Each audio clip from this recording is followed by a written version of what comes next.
What's up, fight fans? And we are back at it with another edition here at Round One Sports TV. I'm always your host, Round One. So, fight fans, we got a big card to break down. We have Puerto Rico's own young Xander Zayas, and he is doing some remarkable things right now for the young age of 23 years old. I have to admit, the young man has 23 also professional fights, 13 big ways by knockout, and his opponent, is a big obstacle, and only like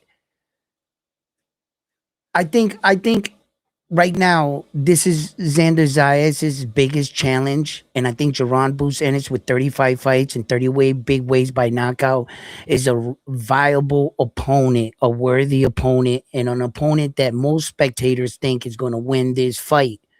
We're going to break down this fight. Somebody's O has got to go. Jerron Boots Ennis versus young Xander Zayas in New York City. We're going to look over this fight, the ins and outs, and I want to know your opinions about who you think is going to win this fight and why.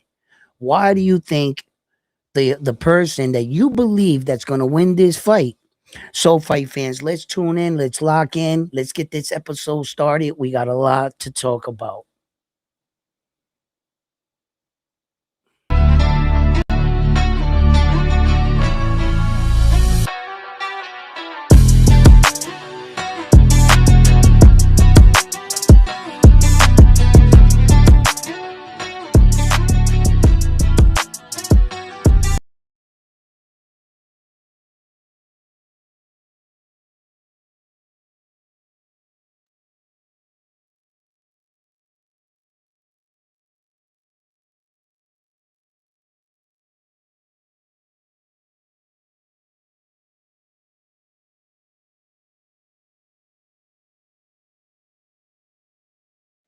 Thank you for tuning in here around One Sports TV. Listen, we have a big fight to discuss. Jerron Boots Ennis and young Xander Zayas. And man, is this a banger. Somebody's O has got to go. Let me tell you right now. And the more I think about this fight, the more I break it down, the more I go back and forth. At one time, I thought that young Xander was a little bit too, I would say, dare use the word green still, right? He's just a young fighter, but make no mistake, young Xander Zayas has been battle tested. He fought great fighters like Abbas Baru, right? He fought Chino Perez before he fought Abbas Baru, right? Then he also fought Spooner and Sosa, and those are just some of the fights that young Xander has already been tested in. I think Abbas Baru was one of his greatest techs on the low on the low. I think Abbas Baru is a professional drowner. He's the type of fighter that can take you into deep waters and truly drown you. He is a professional drowner. And young Xander Zayas, he didn't know on that night he had a life vest on. He wasn't going to drown, and he was a professional swimmer. Okay. Young Xander Zayas proved to the world that he can handle adversity. When Abbas Baru was testing the durability of Xander in that fight, Xander dug deep. Xander did all the right things, in which I speak to his boxing ability, his actual ring etiquette, what Xander does in the ring correctly. He does a lot of the basic things correct. And that is the one thing you want installed into a young boxer. That if you're ever in trouble, without even thinking of it, your body is going to respond. That's called training. Xander is a good student when it comes to boxing, and I have been saying this for a very, very long time that I think his boxing ability is highly underrated. When you look at Jerron Boots Ennis, and I'm trying to see what the rest of the boxing world is all high strung about, right? And the rest of the boxing world is really looking at Jerron Boots Ennis's athletic ability. He's really athletic. He has good spurts, good movement, great speed. But the when and the where is where I'm concerned with a fighter like Jerron Boots Ennis. And when we're talking about boxing, it's much more than just getting in there and slugging it out with your opponent, now, isn't it? Now, I think that in this match right here, I have studied Jerron Boots Ennis and I have seen some of his flaws, but some of his strong points. And Jerron Boots Ennis, if he smells blood, he can attack you viciously. Jerron Boots Ennis has an onslaught attack, but when we can see when he had fighters like Karen that fought against him, you saw that he wasn't able to open up that can. Karen contained him with a stiff jab and a lot of feints. He got Jerron Boots Ennis to bite a lot. When he would get Jerron Boots Ennis to bite to his feints, he would stay still. Karen would have his moments. Jerron in the second fight figured him out a lot better. He put a lot better ass whooping on Karen, but he still couldn't finish him.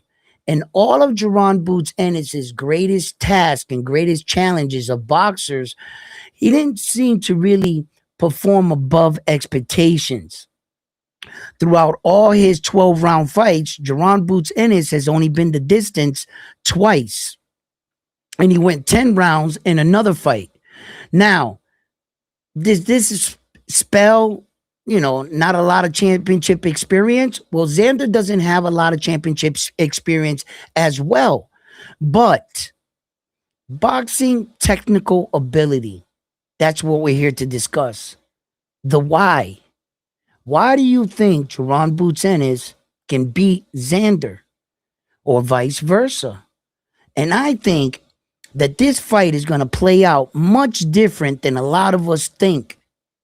Leading into the fight quietly, because of my Puerto Rican pride, of course, I had to admit that I thought that Xander Zayas bit off more than he can chew. I thought that Xander was like forced to take this fight. Upon investigation, watching Xander and Boots Ennis up on their little on the platform discussing and advertising for the fight, the world learned that that wasn't so. That in fact, Xander Zayas took the fight voluntarily. He wasn't ordered, he wasn't pushed, he wasn't coerced.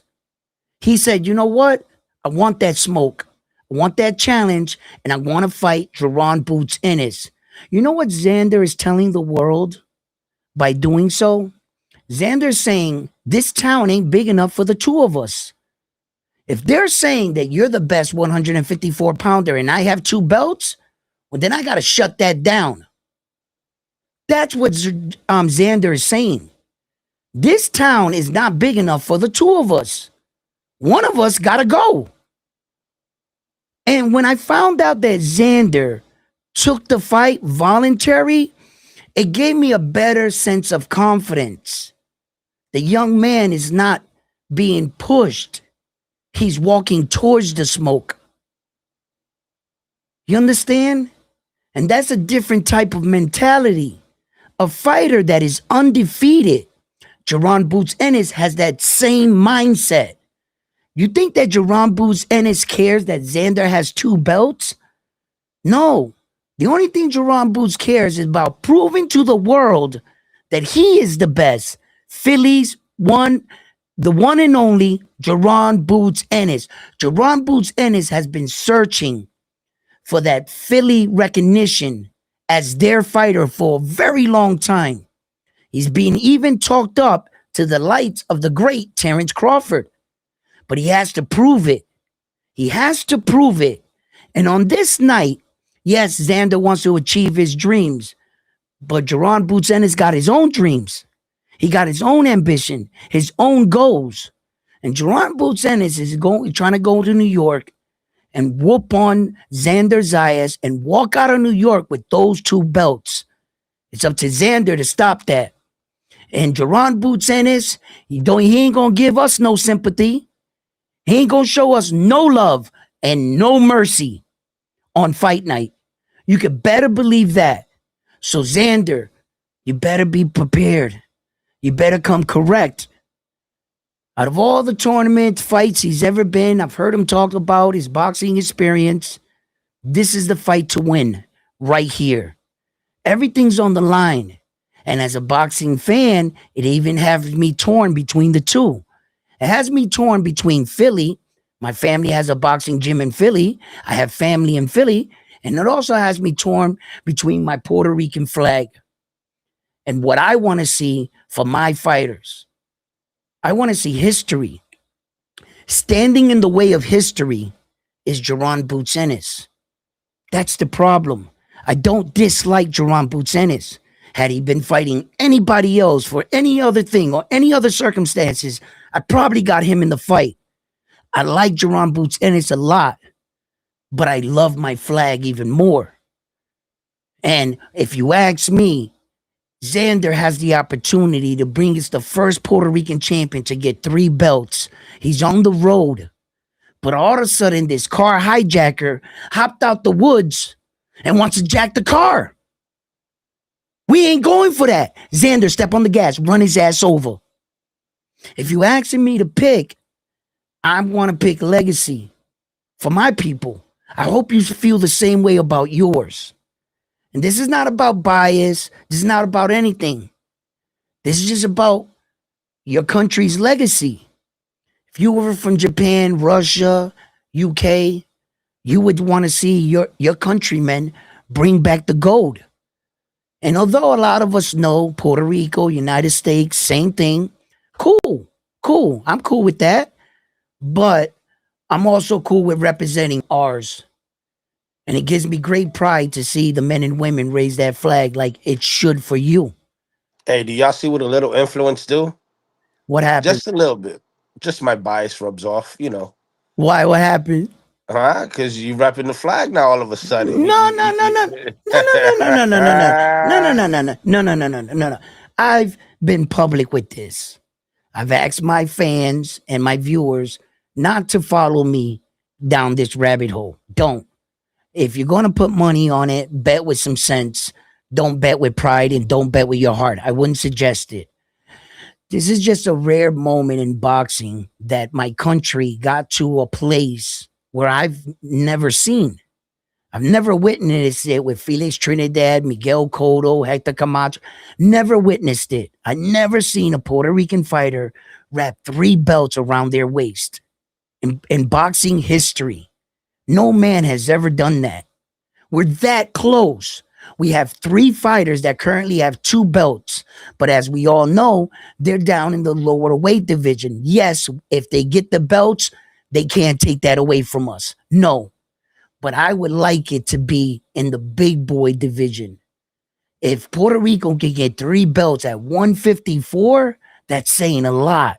It's also saying a lot from the stigma that Puerto Rican men are short by stature, that we're considered little. You understand? And we getting 3 belts in big boy weight divisions. Now we talking. We have a world champion in all 17 world divisions in the history. Yes, we've done that. But we've never been undisputed, ever, in the history of boxing. We have 68, I think 69 world champions throughout our history, but never had 3 belts. Never at a weight division like 154. Xander's our shot. That's why I'm rocking with my shot. That's why I'm going with Xander. Because of pride, heritage, you know what I'm saying? Legacy, status. We want to be recognized as some of the best fighters in the world as well. What do you think? We're playing this game just to play? Doesn't Mexico want to be recognized as the greatest Latin boxing country? Of course they do. We want to be there too. We're knocking on the door like, yo, we here, push over. Mexico then had undisputed champions of the world. They had Saul Canelo Alvarez. They're about to get Bam Rodriguez quiet as kept. Well, he's moving up in weight now. I'm not sure if that's going to happen, but eventually I think it will.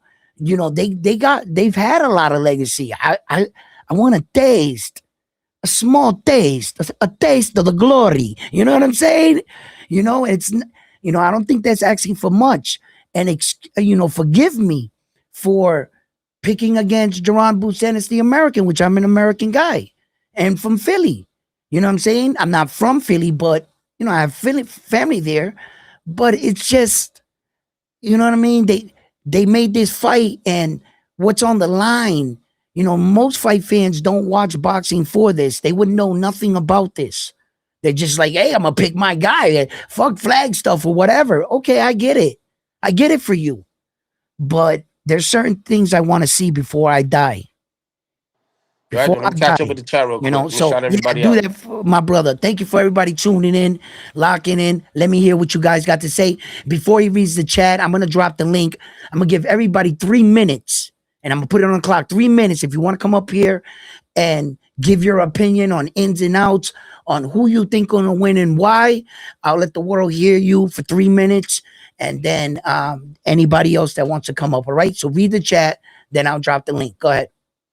Puerto Rican Rum, shout out to him. He says salute Edwin. Who else is in here? Totally not noob. Salute to him.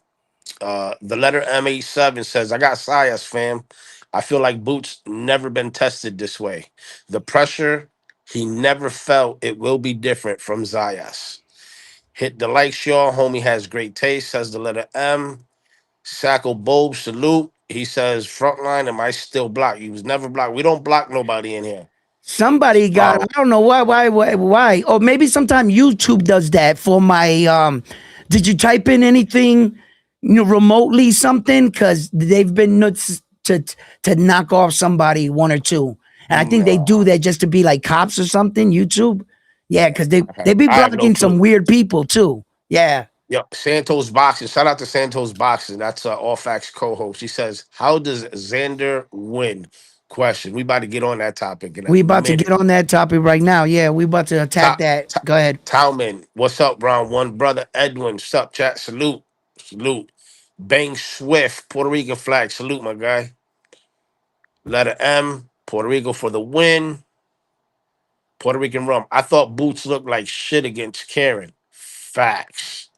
I'm precisely. I like Xander, but I feel like he has a little outgunned. He's a little outgunned in this fight, man. Mm-hmm. Dangerous, We gonna dangerous. talk about it. We gonna talk about it. We gonna talk about it. Let's go. Read them chats. Lucky says Xander is ready. Matias is coming back. Facts. There's a little rumor. Oh, you gonna break it right now?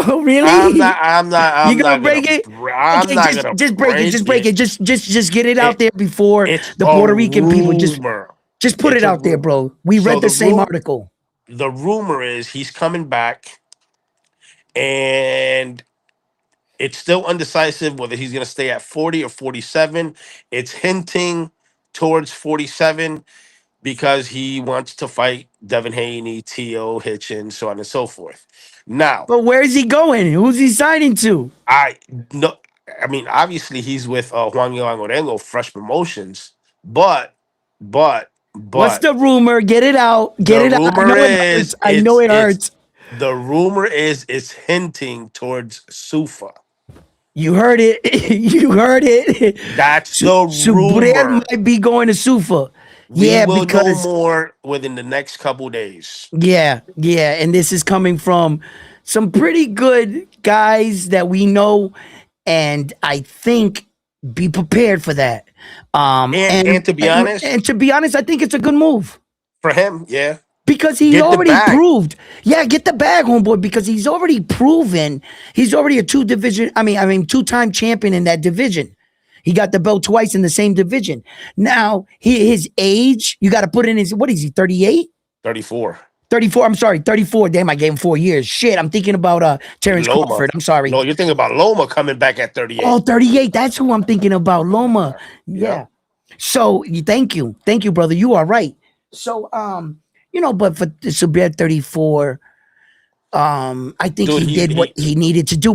exactly Plus, listen, Richard Hitchens, the Corvalde, is over there in Sufa. talking If hella shit. There's no Subir comes excuses over to now. Sufa, he can't run. No hay excusa. He's gonna have to get in the ring with Subriel. I want to see all that fucking talking that Africa did about fucking Subriel Matias and all Devin that Haney shit. too. And yo, but if we can get And that fight, T.O. With you know what I'm saying? Yeah, because that'll trap them in Sufa. They can't run. So let the boogeyman go Well, over there to Sufa. supposedly. Fuck it, let him. Supposedly, that's a supposed rumor. Finish the chats, brother. Like I said, everybody I caught Oh, up. you caught up? Okay. Yeah. So, look, guys, the way I think that Xander is going to win this fight, Wait, wait, my wait, wait, wait, wait, wait, wait, wait. Before you give your take, let's give a couple fun facts here okay, to lay the landscape out. all right, At least on how I look at the fight. I see Xander winning. I see Xander taking Boots into deep waters and drowning them. Right? right, right, Now, check this shit out. When I first heard about the fight, I saw it 60-40 for Boots, right? okay. I was going for Xander this whole time. I just thought that Boots had the upper hand. The more that I looked into the fight and I studied and I watched film and all this shit, I started seeing it 50-50, right? Mm-hmm. But as of yesterday, late yesterday, early this morning, I caught on to something. Who I think this fight is gonna end up being whoever it's gonna be up to the corner, meaning their coach. It's gonna be up to what game plan they implement for each fighter. Which fighter executes that game plan? Okay, wait. Let me pause you right there. Let me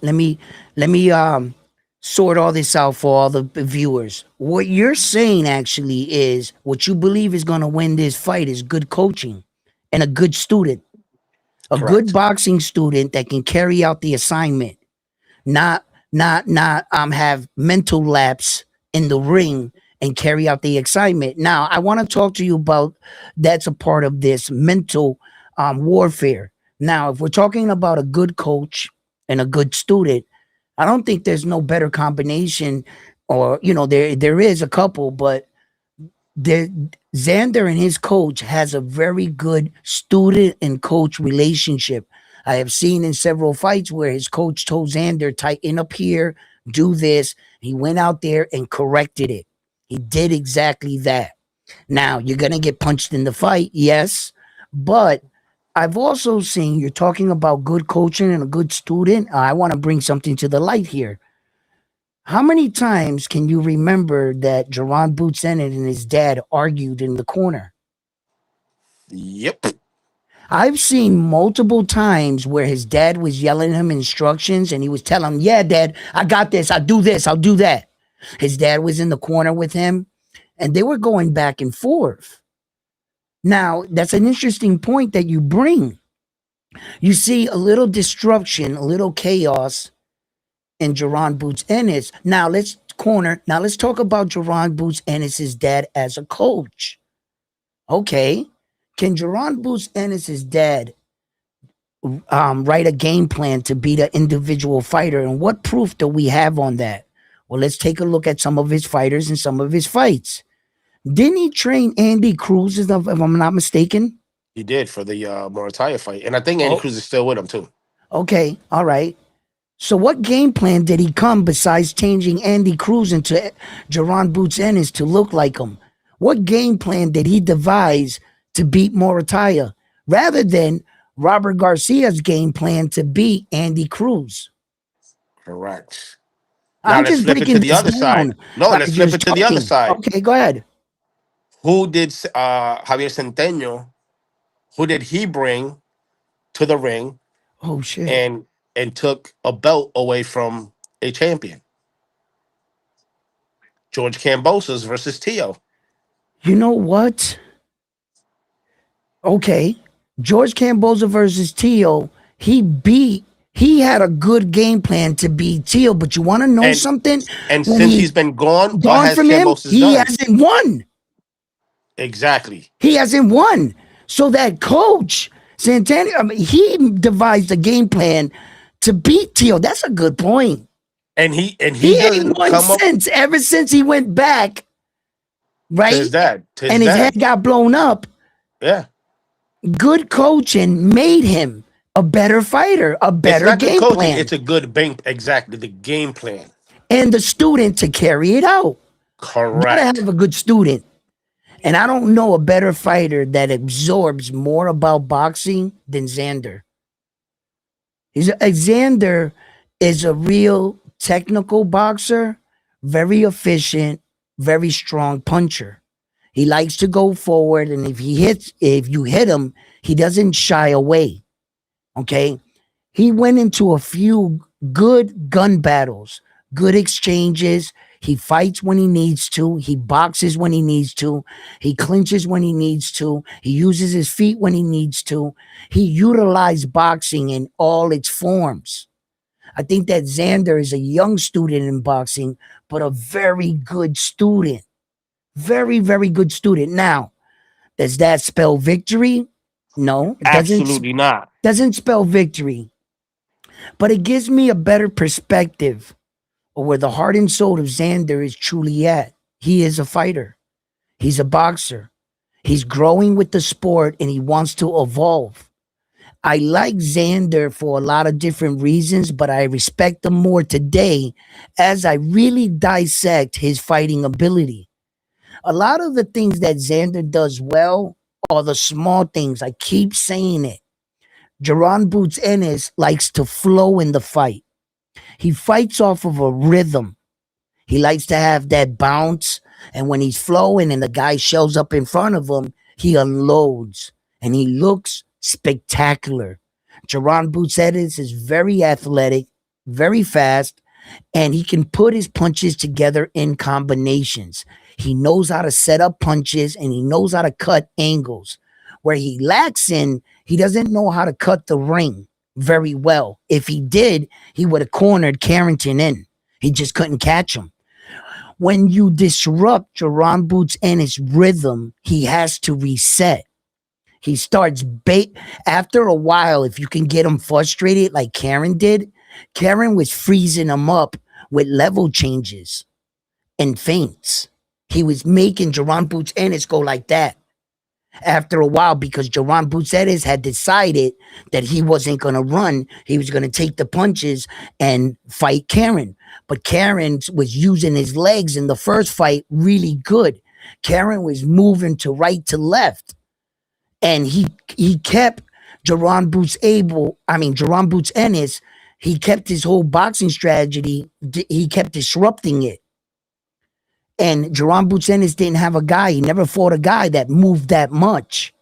A lot of the guys that he fought in sparring in the gym and a lot of the stories you heard about Jerron Boots Ennis, you got to remember he's not beating on these guys that are like, world champions in their prime. He's either beating up on a former world champion or up and coming guy.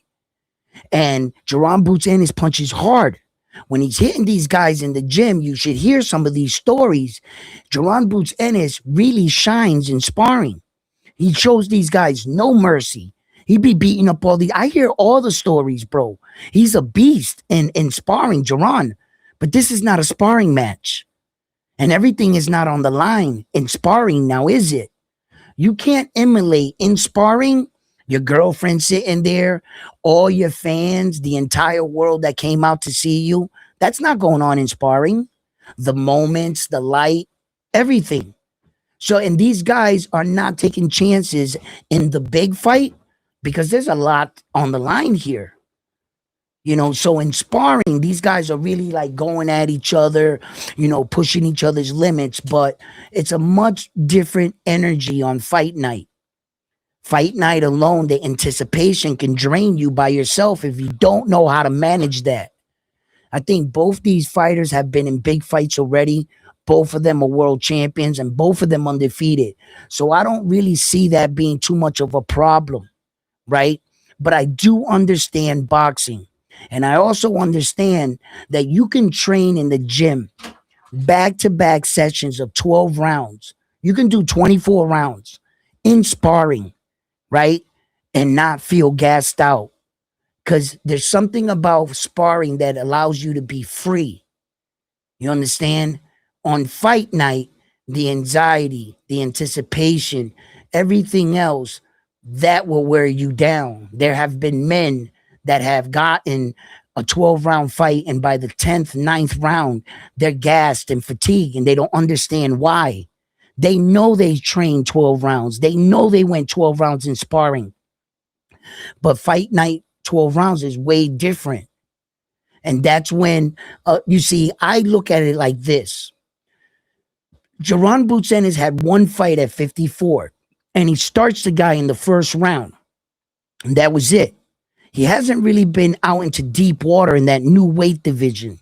It would be interesting for me to see if he can perform well. We just saw the other night David the Monster Benavidez jump up 12, 20, 25 pounds against Zuldo, no problem, and he stopped him. So there are the special kind of men that can do shit like this. Is Jaron Boots Ennis that guy? Is he? He's going to have to show us.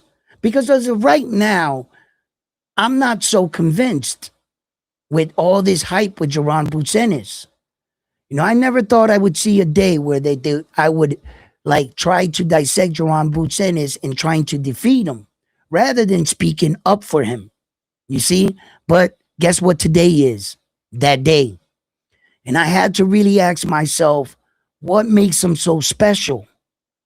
Why is he so good? And when I started looking at the guys he was doing that to, I started to see a different picture. I was seeing a real gifted, talented fighter just beat on competition way below his level.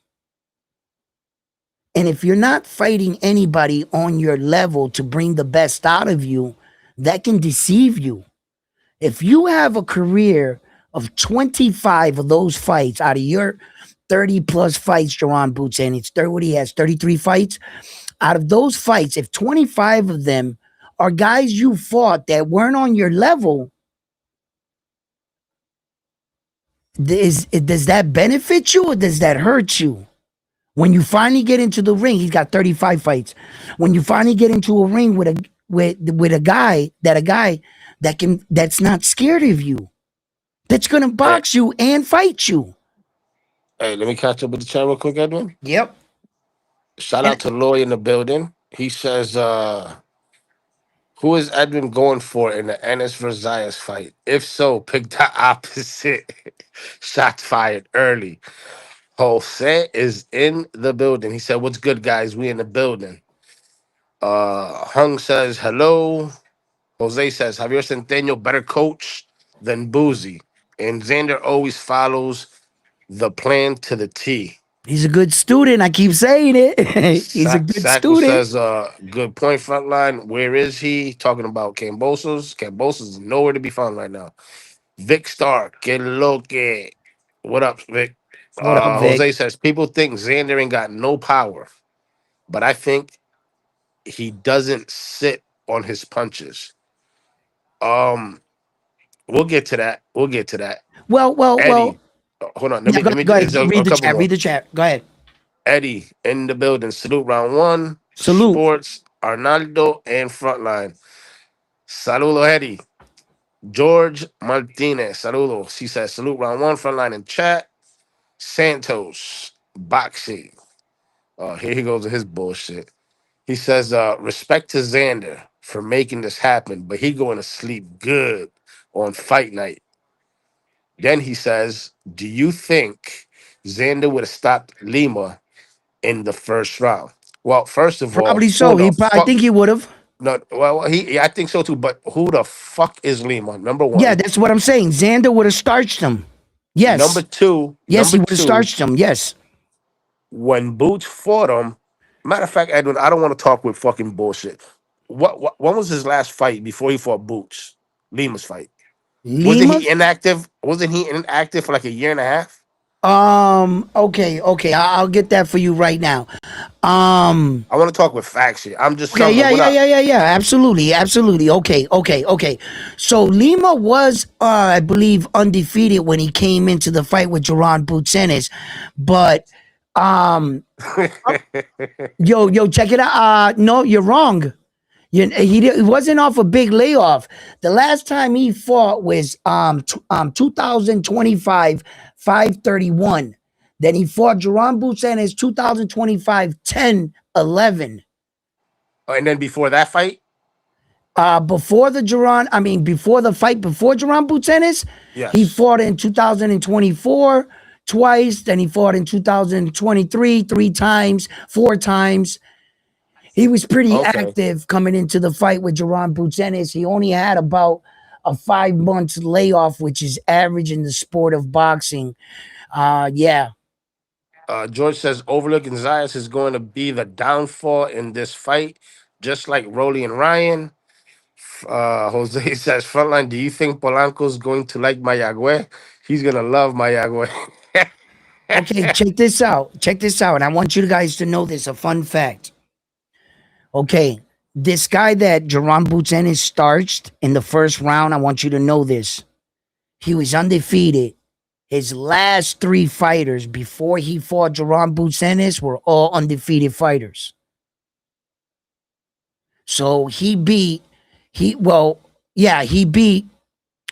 a German, a fucking Canadian, and I think an African. All fighters were undefeated. One fighter was 18-0, one was 19-0, and the other one was 15-0.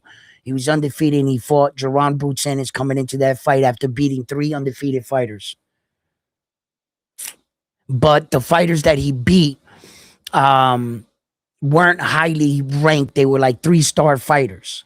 They weren't 4-star fighters or 5-star fighters. No, the Santos quality says wasn't Boots the fought same. more champions and Olympians than Zayas.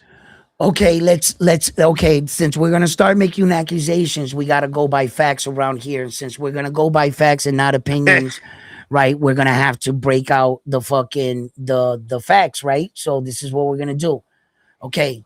So what did he just say? He said he fought more He champions and said Olympians. Boots fought more champions and Olympians than Zayas. Okay, well, I don't know the answer to that question, but if we're going to get the answer, we might as well get it together as a boxing community.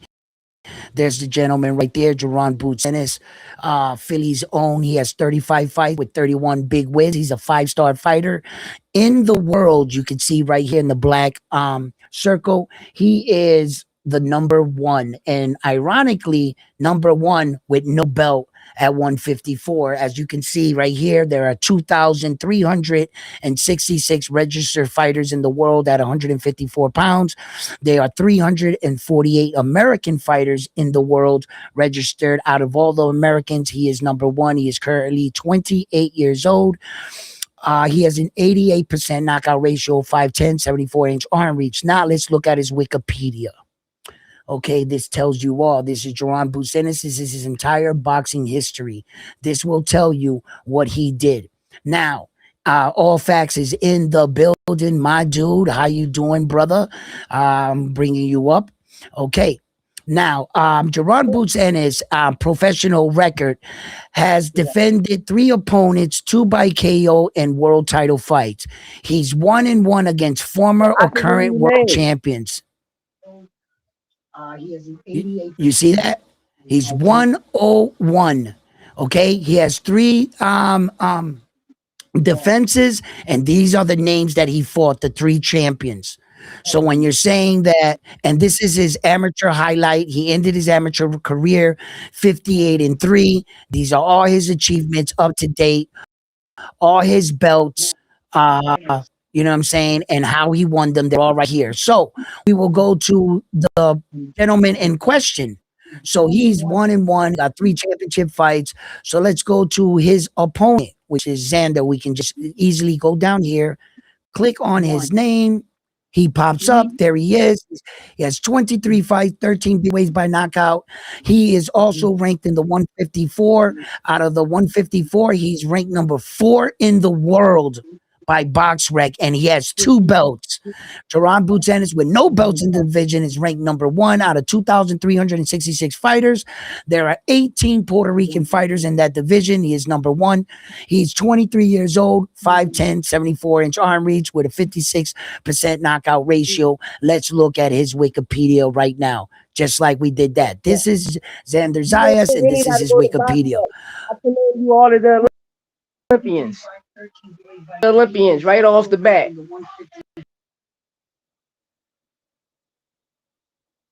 So he's just a middleweight champion. He fought against one champion in Abbas Baru. That's all he has, because Abbas Baru was a champion, and since BoxRec does not acknowledge the WBA, it's not going to be here. You understand? It's not going to be on the ranking in the thing. I forgot about that. So we would have to be intelligent and know our history. So Abbas Baru is one champion. He Perez Chino was never a champion. Spooner was never a champion. Sosa, uh, What happened with all facts? He came in and out. He he's said in. something, but He's here. He's here. Oh, I got him. I got him again. I got him. I got him. I got him. All right. So let's. That's what it is. So basically, um, not much of a gap difference here, I would say, at all. Not much of a gap. Like all all facts. facts What is up? having some problems right now. I think. I'm not sure.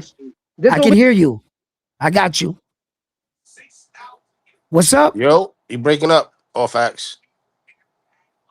Damn. All right. Hold on. He's still Yo, buffering while he out on figures this that one. while he figures that out, Yep. Santos says I think it's gonna be a good one while it lasts, but I got Boots by mid to late stoppage. All facts said Lima was an IBO champ at 160. Takeover says we Got him. seen that resume of Boots and it's garbage. All facts said he did got the proof.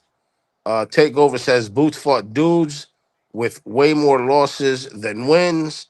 Jose said Boots got to do it on fight night, and that shit he be doing in the gym don't impress me. Takeover says Boots will become a champion at 26. Boots became a champion at 26. Zaya's at 22. I want to. I I think want. Yep. Okay. Keep going, brother. I'm sorry for interrupting you. Keep going. Jose says I think Xander's confidence and mental state is gonna carry some weight in the fight. Santos says I'm right. Jason Ayala, saludos. He said, "What up, round one, the front line." What up? That's it. I'm all caught up. All facts. What up, man? What up? what's up? What's up? What's up?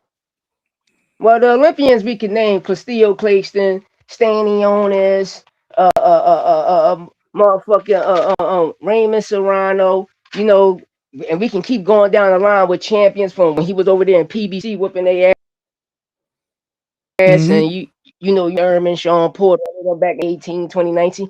Who ain't beat no champion yet. The first I'm losing you, all facts. I'm losing you, brother. motherfucker to stop. Okay. Damn, losing him.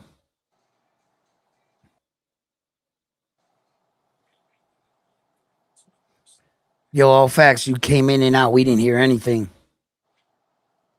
All right, I want him to sort out what he's sorting out, but I want you guys to pay attention to this. Now, you guys got to understand here about fighters, right? And fighting fighters. You got to understand too. I'm not taking shots at Jerron Boots Ennis because this is common. Jerron Boots Ennis has fought in his career. Let's see about the quality in his opponents, whether they're winners, losers. What kind of fights does he start? Well, right here at the beginning of his career, he fights a loser, a guy with 1-9 record. He fights another guy that does not have a winning record, another guy that has a losing record. Between them, they don't have a single win. He fought another guy with a 3-12 losing record, 1-3 losing record, 2-4 losing record. Finally, he fought a winner, 4-2, another losing record. Right here, a winner. This is a winner right here. As he keeps going, his competition starts getting better, right? And then he got fights like this, 6-32, right? Robert Hill, he has 32 losses, right? 3-18. Look, look, look. 5-10. These guys that weren't that tough. But and then as his record gets better, his record starts to age a lot better. Now you're seeing undefeated fighters, guys with better records, 24 and 5, 23 and 5, 12 and 1, a small record, 14 and 1, 23 and 5, 28 and 2, 16 and 1, 19 and 0, 21 and 1. They start getting a lot better. 34, 30 and 4, 24 and 2, 15 and 0, and 14 and 1. And then we're here on present date. Now, for example, why did I do that? For example, let's see Xander's real quick, right? Check it out. Let's see Xander's. Well, Xander fought his first guy. At least he had a winning record. The guy was undefeated with 1 and 0. Okay, winning record. 2 and 4, that's a tied record. Another tied record. Another tied record. Winning record. 2 and 5. Now that's a losing record. He has one guy with a losing record. Does he have any more? Winning record, winning record, winning record, winning record, winning record, winning record, winning record, winning record, winning record, winning record, getting better with the winning record, stronger opponents, winning records, 34 and winning record, another winning record, undefeated fighter, 34 and he only fought one guy with a 2 and 5 record. He didn't fight a guy with 3 and 32 losses. He didn't fight a guy like that.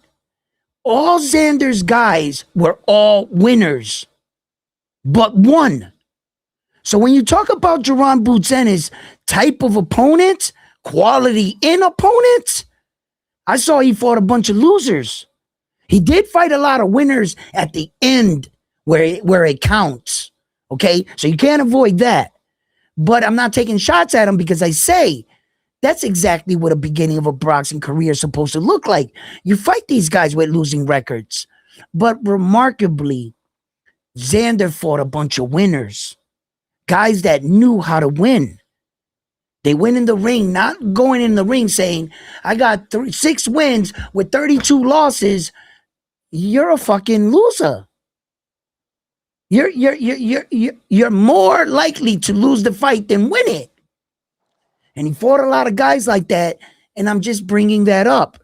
Does this mean anything when you talk about Jaron Boots Ennis' record? It's so fabulous, right? Well, we just went down their record. I think the eye test has got people fucked up. No, I think his And athleticism got people fucked up. yeah, the eye test. I think he's They just see the Jaron Boots flashiness. Ennis. Yeah, no, he's a hell of a fighter though. Jaron is a hell of a fighter, bro. No, You know, he is. He is. he's really good. But when you let him flow, when you let Jaron Boots Ennis flow, he's gonna hurt you. He's gonna hurt you bad. He sees openings. He's got this sharp. That uppercut he hit Lima with, right on the Jaron Boots Ennis is sharp, but you see how Xander controlled Chino. You saw how Xander controlled Abbas Baru. Xander understands distance. He knows where he's at in the fight. He's a good student. He knows exactly, and Xander's not going to let you through the front door and just shell up. Xander's also not scared to get hit. And if you're He's gonna talking counter about too. Jaron Boots Ennis' power, my man, Xander started his career basically at 154. He's been fighting guys that cut weight, big dudes. You think none of those dudes can crack? You think they just handed Xander both those belts? Yo, Xander got a lot of balls. Out of all the fighters, name me one fighter that stepped to Sebastian Fundora, that cornered him off when he had 2 belts at his entrance when he was waiting for him right there. Yo, See, that's the difference. You yo, hit the nail on the head. People like to Sebastian, call out. what's up, bro? Yeah. I thought you the man. His sister was like, no face off, and ran him in. He done chased the champion. He made him run to the fucking locker room. No, my sister said, no face off. Boy, you was shook. Xander pulled up around that corner and was like, what's up? And Xander is the reason why we're getting this fight right here. Now, I admire his courage. I admire his courage. Can he win the fight? We're about to see that. And I'm starting to think, and I'm on the line with Frontline here. Good coaching with a good student can devise a game plan to pull off one of the biggest heists in all of boxing. And I think we have the right student. I just hope he executes because I'm going to tell you what, Phillies, Jerron Boots Ennis ain't going to show us no love. Zero. If Jerron Boots Ennis smells blood, one drop, if Xander Zayas wobbles, he's going to attack him. He's going to attack him. And he's not going to let Xander like recuperate. It's a big moment. We all know they want that Boots Terrence Crawford fight. Hey, shout out to Boxing Unwrapped. He says, nah, check what the ops did after losing to Xander. Conversely, the same for Boots. Facts round one says Vincent. Facts round one, you can't make this up. This is quality over quantity, says Jose. Lloyd says, is Xander going on the pound for pound if he wins? I think he would. Boxing on Rap says Xander's ops went on a crazy losing streak. Vincent says Boots dug Bakram, Kelly dug Zayas. Sackle says Edwin is delusional. Why? Vincent's I don't know. He didn't specify. He just Could said you put that? Why? Vincent says at the end of the fight, he did mention Boots' name. People be lying. He called out Kelly, Virgil, and Boots. Facts. Sammy says, Saludos todos. May the best man win. You guys are Absolutely. May the best cooking. man win. You got a new sub. Welcome to the family, bro. Welcome to the family, brother. US is in the building. How it's going, fight fans. Hope y'all are having a great week. Hmm. Well, listen, Hey, yo, listen. Yes, hey, I'm gonna use this. Sackle, right in the comment section. Why is that delusional? Yeah, Or why? click the link and hop up here and talk your shit. Yeah, brother. We would love to know. But what the hell was I gonna say right there then too? Pongan both the No. ¿Qué yo iba a decir? Sammy says saludos. Saludos todo. May the best man win. You Oh, guys are best man win. cooking. Oh, that's what I was saying. Um, yes, I'm gonna throw this out there. You know I'm gonna throw this out there. I got the American in the fight. If you know what I mean. Either way, Puerto Rico's America. USA. So may the best man win in fair competition. I wish Xander Zayas all the best. I wish Jerron Boots Ennis all the best. I understand that both these men have families and they have great pride in the sport they're in. This sport is led by machismo. Who's the best? You understand? Shit talking aside, get in the ring. They're saying everything else, but let's fight. And Xander said, "Mate, you don't need to say anything else. All you got to do is whisper my name." And he popped up and said, "I'll take it. As a matter of fact, I'll give you an opportunity at 50-50 in both my belts." What a class act in Xander Zayas. He didn't haggle Jerron Boots Ennis because technically he's the A side. He has two belts. Jerron Boots Ennis, you bring nothing to the equation but your name. You understand? So Xander was in a situation where he could have haggled. He could have said 60-40. He could have. But he said, you know what? I want the fight and the signing to go off without a hitch. And I don't want to hear anything. So you know what I'm going to do? I'm going to offer you a 50-50 split. A 50-50 split so that there's no argument. And you know what Jerron Boots Ennis does? He tries to say, well, why don't you take the 55-45 if you didn't believe in yourself? And when Xander said, listen, brother, I made you an offer didn't have to make you. I think you should be grateful that I He said, gave I'll you an take care of my opportunity. family. You take care of your family. Yeah, you should be grateful that, I'm giving you a shot at these two belts.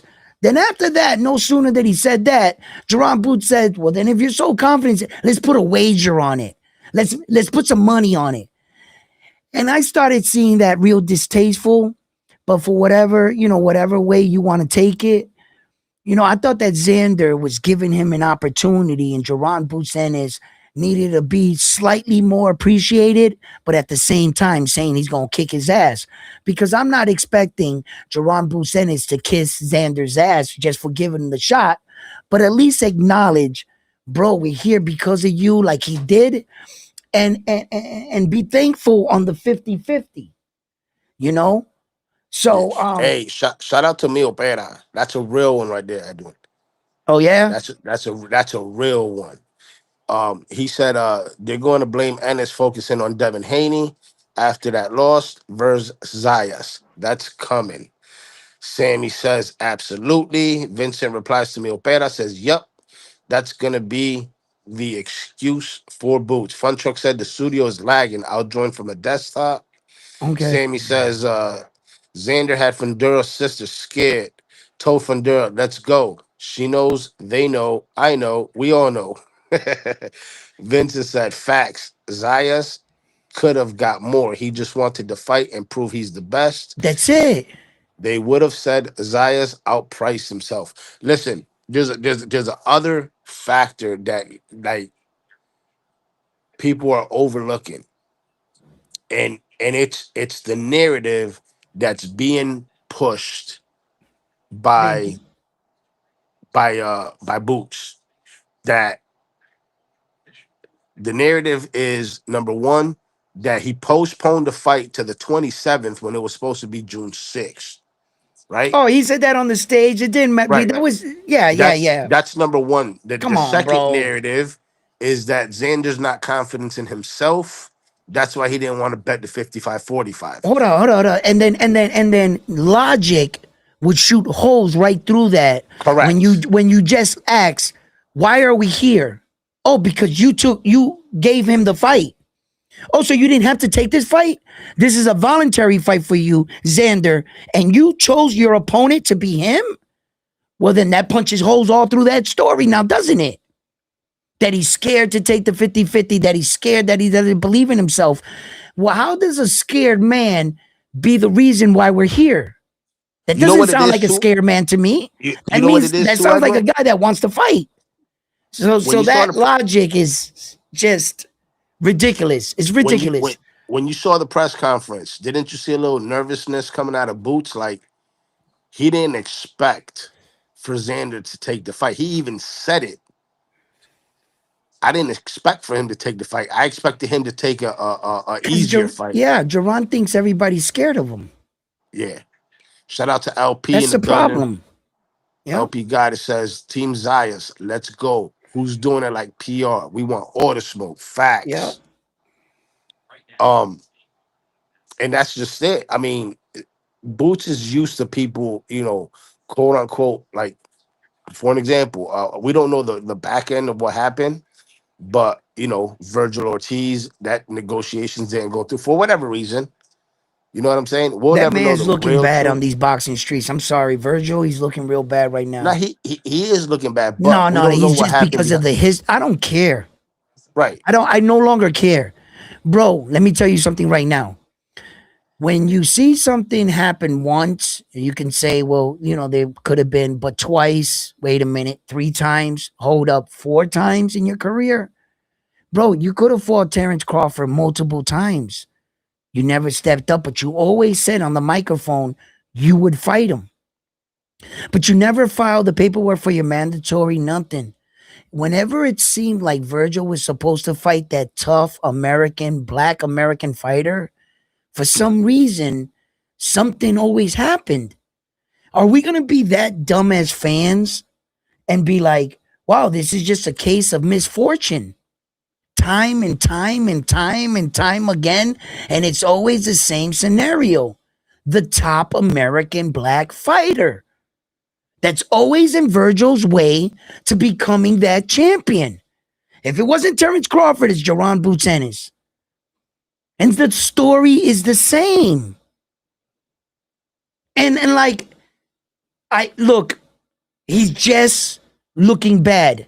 I could have avoided it like the rest of the boxing world did with Terrence Crawford. Maybe Virgil was young. Maybe he wasn't ready. Fine. But what the fuck is going on now? Are you ever gonna be ready? No, bro. No, no. Hey, Virgil's Edwin, looking bad. let's get to the nitty gritty because I cut you off to give you the Yep. what I've seen with the coaching and shit like that. How the fight's gonna end up being, up to the coaches and the student. Let's get to the nitty gritty. How do you see the fight going? Who do you? I mean, we already know who you got, but how do you see the Yeah. fight going, and how do you see the outcome at the end? My heart got Xander. My pride has Xander. And now today, my boxing insight has Xander. I am no longer afraid of Jerome Boots Ennis for Xander. I think he's ready. I think that when we talk about our young champion and we talk about the questions whether he bit off more than he can chew, we're not there anymore. If he took the responsibility of getting those two belts, well, now you have to man up now, don't you? There's no more sink or swim. There's you better do. That's it. You can't be a world champion and say you're not ready for the next guy coming up. If you took the responsibility as a world champion, he's not a world champion. He's a unified world champion. So let's get that right. Xander is not scared of this man. He's the reason why we are here. And he's about to test his real ability. I got to commend that. Win, lose, or draw, I make no excuse for Xander. I shy away. I believe in the kid, and he's got my full support. I think that Xander is going to win this fight by maybe split decision, majority decision, but it's going to probably go 12 rounds. I think that Xander and Jerron Boots Ennis is going to give us a show. Whether or not one of these guys gets stopped, I doubt it. I think that both fighters are too smart. They're smart. At some point, they're going to want to lock horns. I think the fight breaks out in round 4, 3, and 4. That's when typically fighters warm up. I think that Xander is going to nullify Jerron Boots and his footwork, and he's going to systematically break Jerron Boots Ennis down. I think he's going to expose Jerron Boots Ennis on a couple different boxing levels. Jerron Boots Ennis's athleticism, he's going to try to use that to overpower Xander.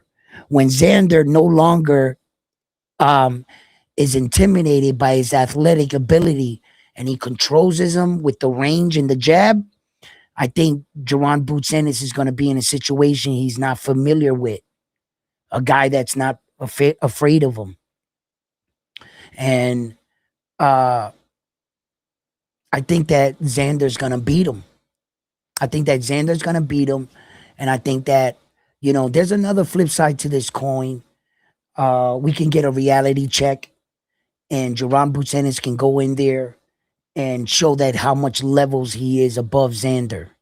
He can go in there and be too much athletic, skill wise, maybe even too powerful. We don't know that yet. I think that Jerron Boots Ennis has the potential and the skills to beat Xander. Yes. I make no mistake of who I'm talking about. I know who Jerron Boots Ennis is, and I'm very familiar with him. I think that Jerron Boots Ennis has the ability to win this fight, but not only win, he could have the ability to stop Xander because of the fact of his athletic ability. Like I said, if he gets Xander really hurt, he might not let him off the hook.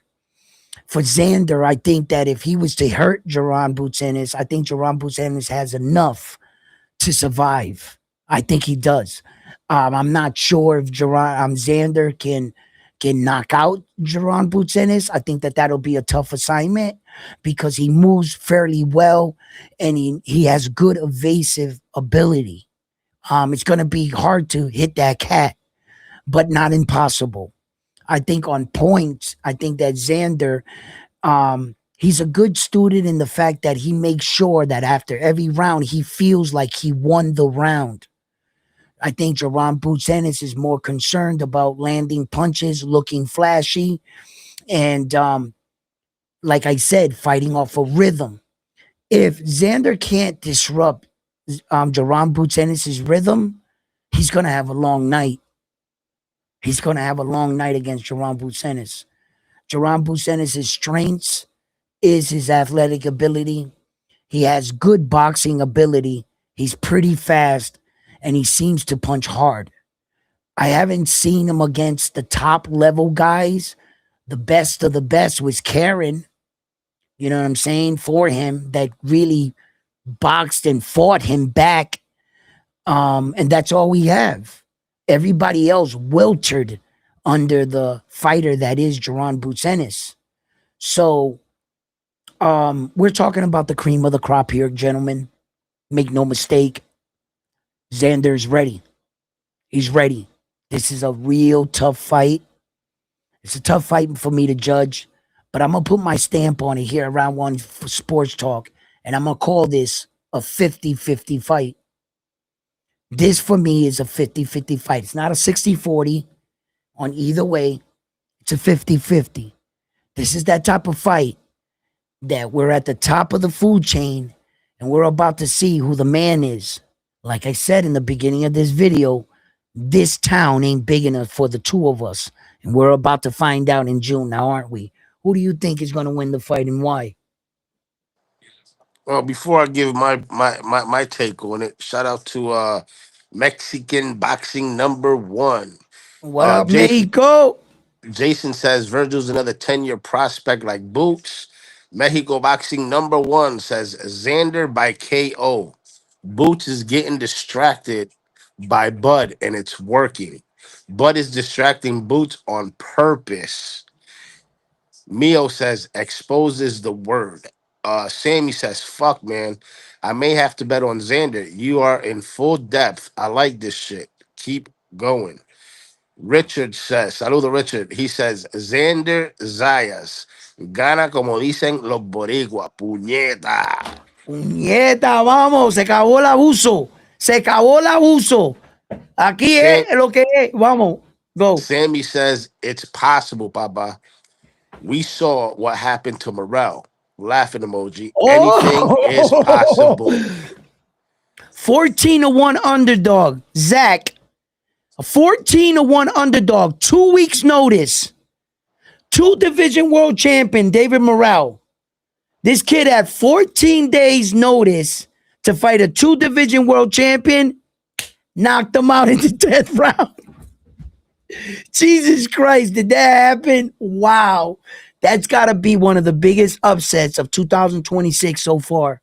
A Oh, yeah. 14-1 underdog? Jesus. LP God says Boots down bad. Need a 23-year-old to help his career, and he's going to help Zaya's career instead. Crying emoji. Yeah, buddy. Mio says all I know is a 23-year-old is way more disciplined in the ring, and that wins tough matches. Thank you. Facts. Thank you. Facts. Facts. He's a So disciplined fighter. Yo, Xander doesn't even have a girlfriend, bro. He's all boxing, bro. He's all in. he's either all boxing or money going cabrón. No. You know he be banging chicks and shit. You know Xander be out there. Them chicks be all over Nah, him, right? nah, I know. But he's That's me. not I gotta throw willing. my jabs out there. You know how I am. He's not willing. He's not willing to be in a relationship right now. He's like, listen, all I got is motherfucking hard D and bubble gum, and I'm fresh out of bubble gum, baby. So this is all I got for you, and I gotta go in the morning. He knows his task. His assignment is not over with. You hear him talking. He And he's wants to locked get. in, bro. He wants to Have buy you seen? mama. He wants to buy mama that big house. Yo, You know have what you I'm seen his saying? training videos, Oh, of course. bro? He's looking sharp. He's looking I mean, big too. yeah, he is. And don't get me wrong, Boots is looking sharp too. But Yo, did you see him in that video with I Got Speed? yes, When I Got Speed asked him, what weight division you fight in? He said 154. He went, 154? You big as shit for you big as 150. shit. You big as shit for 150. Yo, Xander's not little. He ain't little. And I think he's bigger than that 5'10 shit. Because remember, that 5'10 measurement was the 5'10 when Top Rank signed him when he was 16. He started at 17 with them. But he was already signed at 16. Hey, shout out to Jersey in the building. Says Boots the same way. He's gonna stop Xander. Keep lying to yourself. I Yeah, hey like it. Jersey, keep that I same like energy. it. June I like it. 27th, I like it. and I tune respect it. back in. Don't duck, no smoke. Hey yo, peep game, guys. Listen, man, real talk, real boxing talk, right? I fucking love both these fighters, but one of us got to win. One of us got to win. And my message, I will keep saying this. This is a fight that put the wedge between what I really believe and what I view as boxing and boxing legacy. Simple. It's simple. It's very simple for me. And when I was put in that position, um, I was asked to believe in my fighter, my country. Not every day will I fall down that rabbit hole. Okay? When they asked me to back up like fighters like Edgar Berlanga and shit like that, not all Puerto Rican fighters, I was just ready to jump on the bandwagon. You got to also prove yourself, don't you? It's not all about just your flag and being optimistic and hopeful. Is your fighter good, in fact? And I have to admit, Xander's good. Xander's good. He's leading the way for Puerto Rico, like fighters like Oscar Collazo and Chulo Santiago. They are leading the way for Puerto Rico right now. We just lost a title with Subriel Matias, and he's trying to make a return, and I still believe in him, but I believe in Xander a bit more. When we're talking about the top fighter of your country, that's Xander for us. And at what point did I ever think or say to myself, you know what? I'm full of shit. This kid's going to get his ass whooped. No, I don't believe that. I think Xander is a decent boxer, a good student in the game, and he has a great coach now.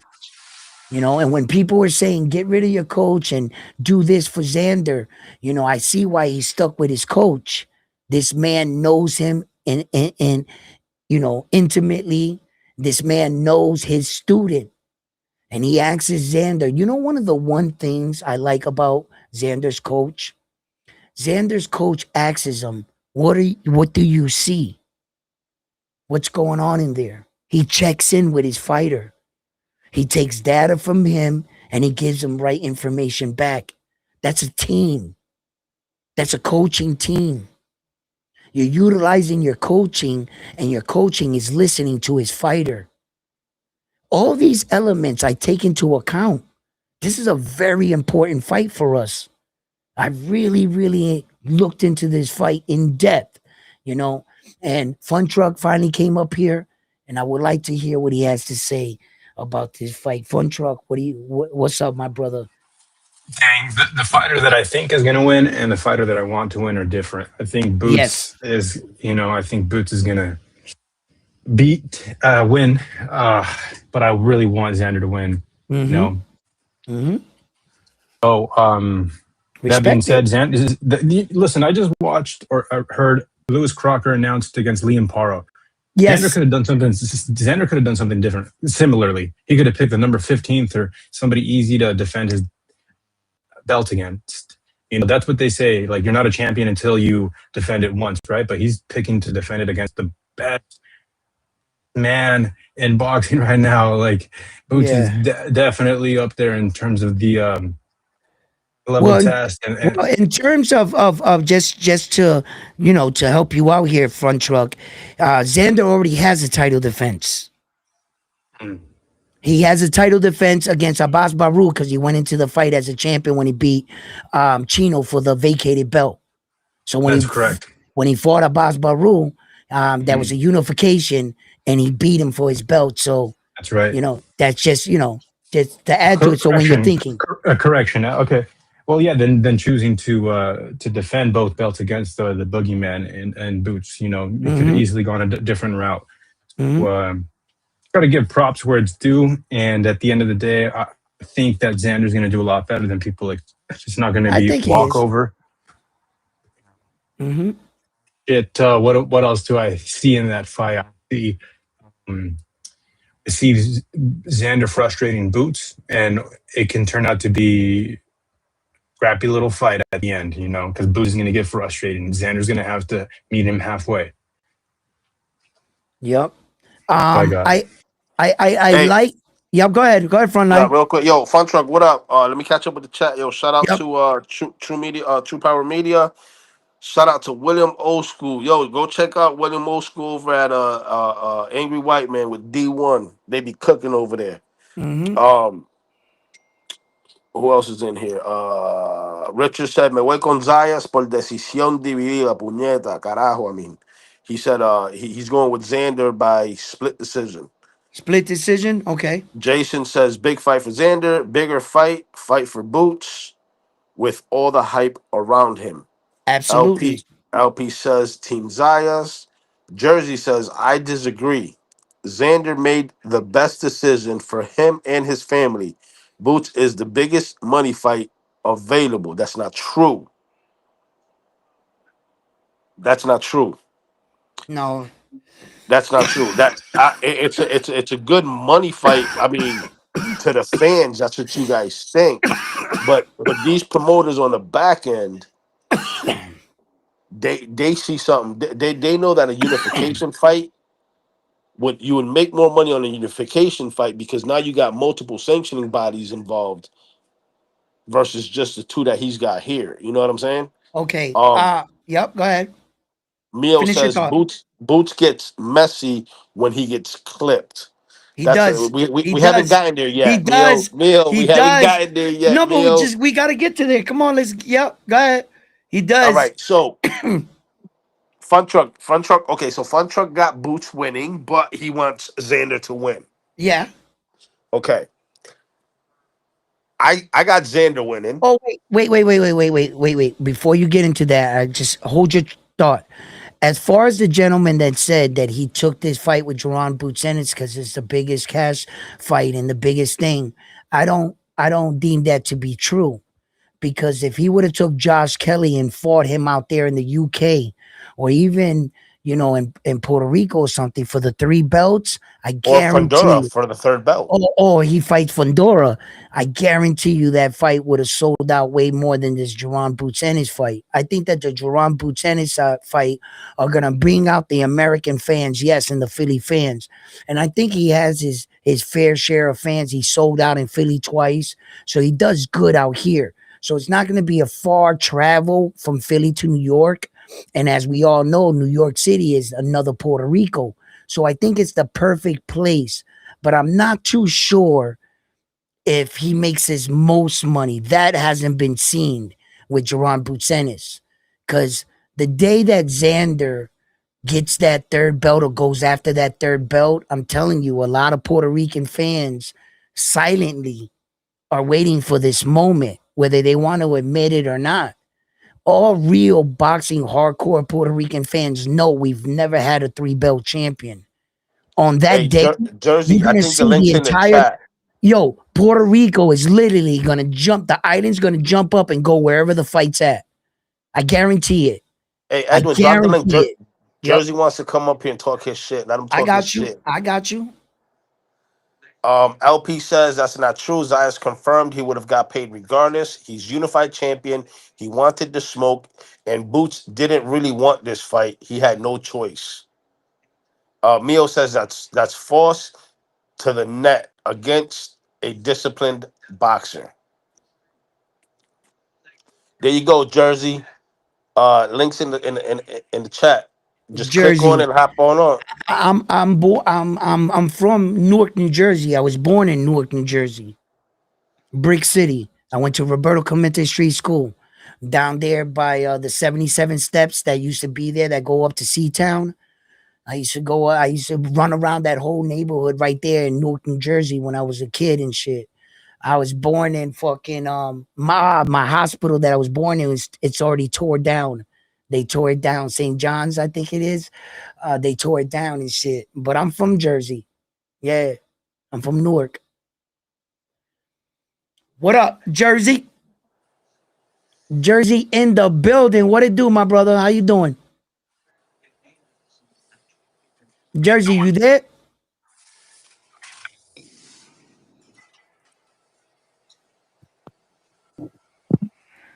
Jersey. I can hear you, but I can't. You're not talking. What up? Busy?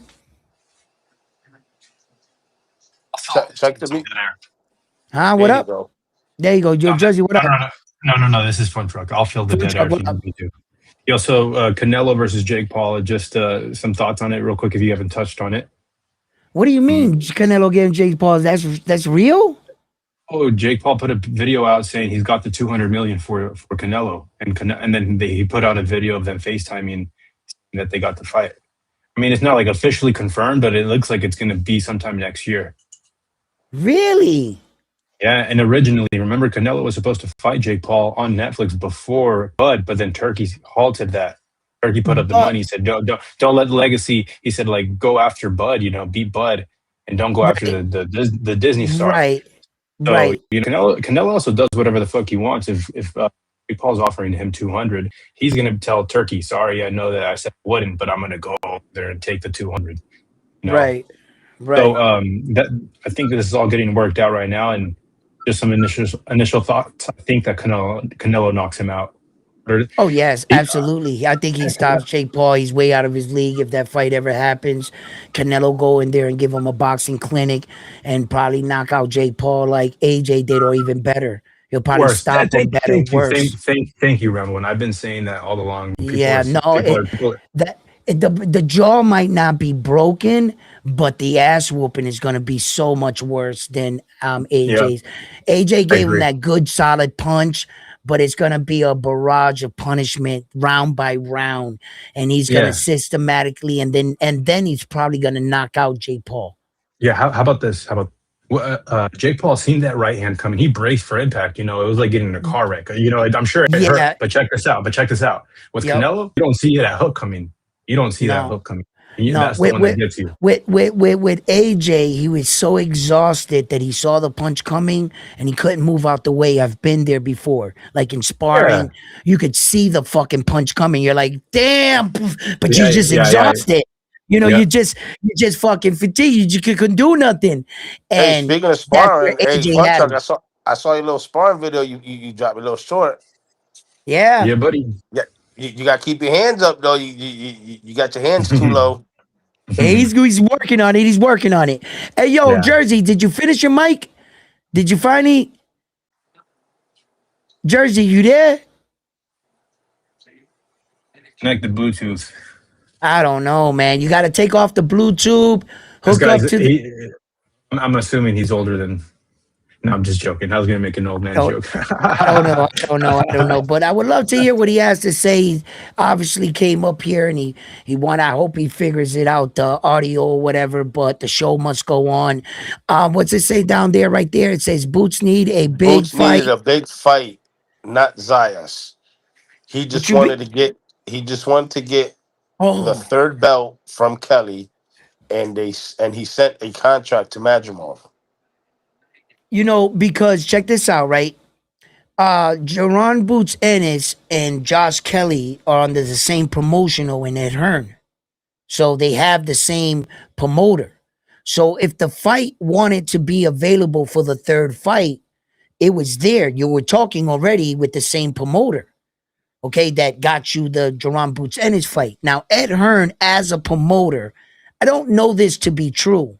I'm just thinking out the process. I'm saying to myself, okay, if you're a promoter and you have two good fighters, you got Jerron Boots Ennis, former world champion in the other weight division, 147, undefeated fighter, and you got newly crowned champion in Josh Kelly with the IBF.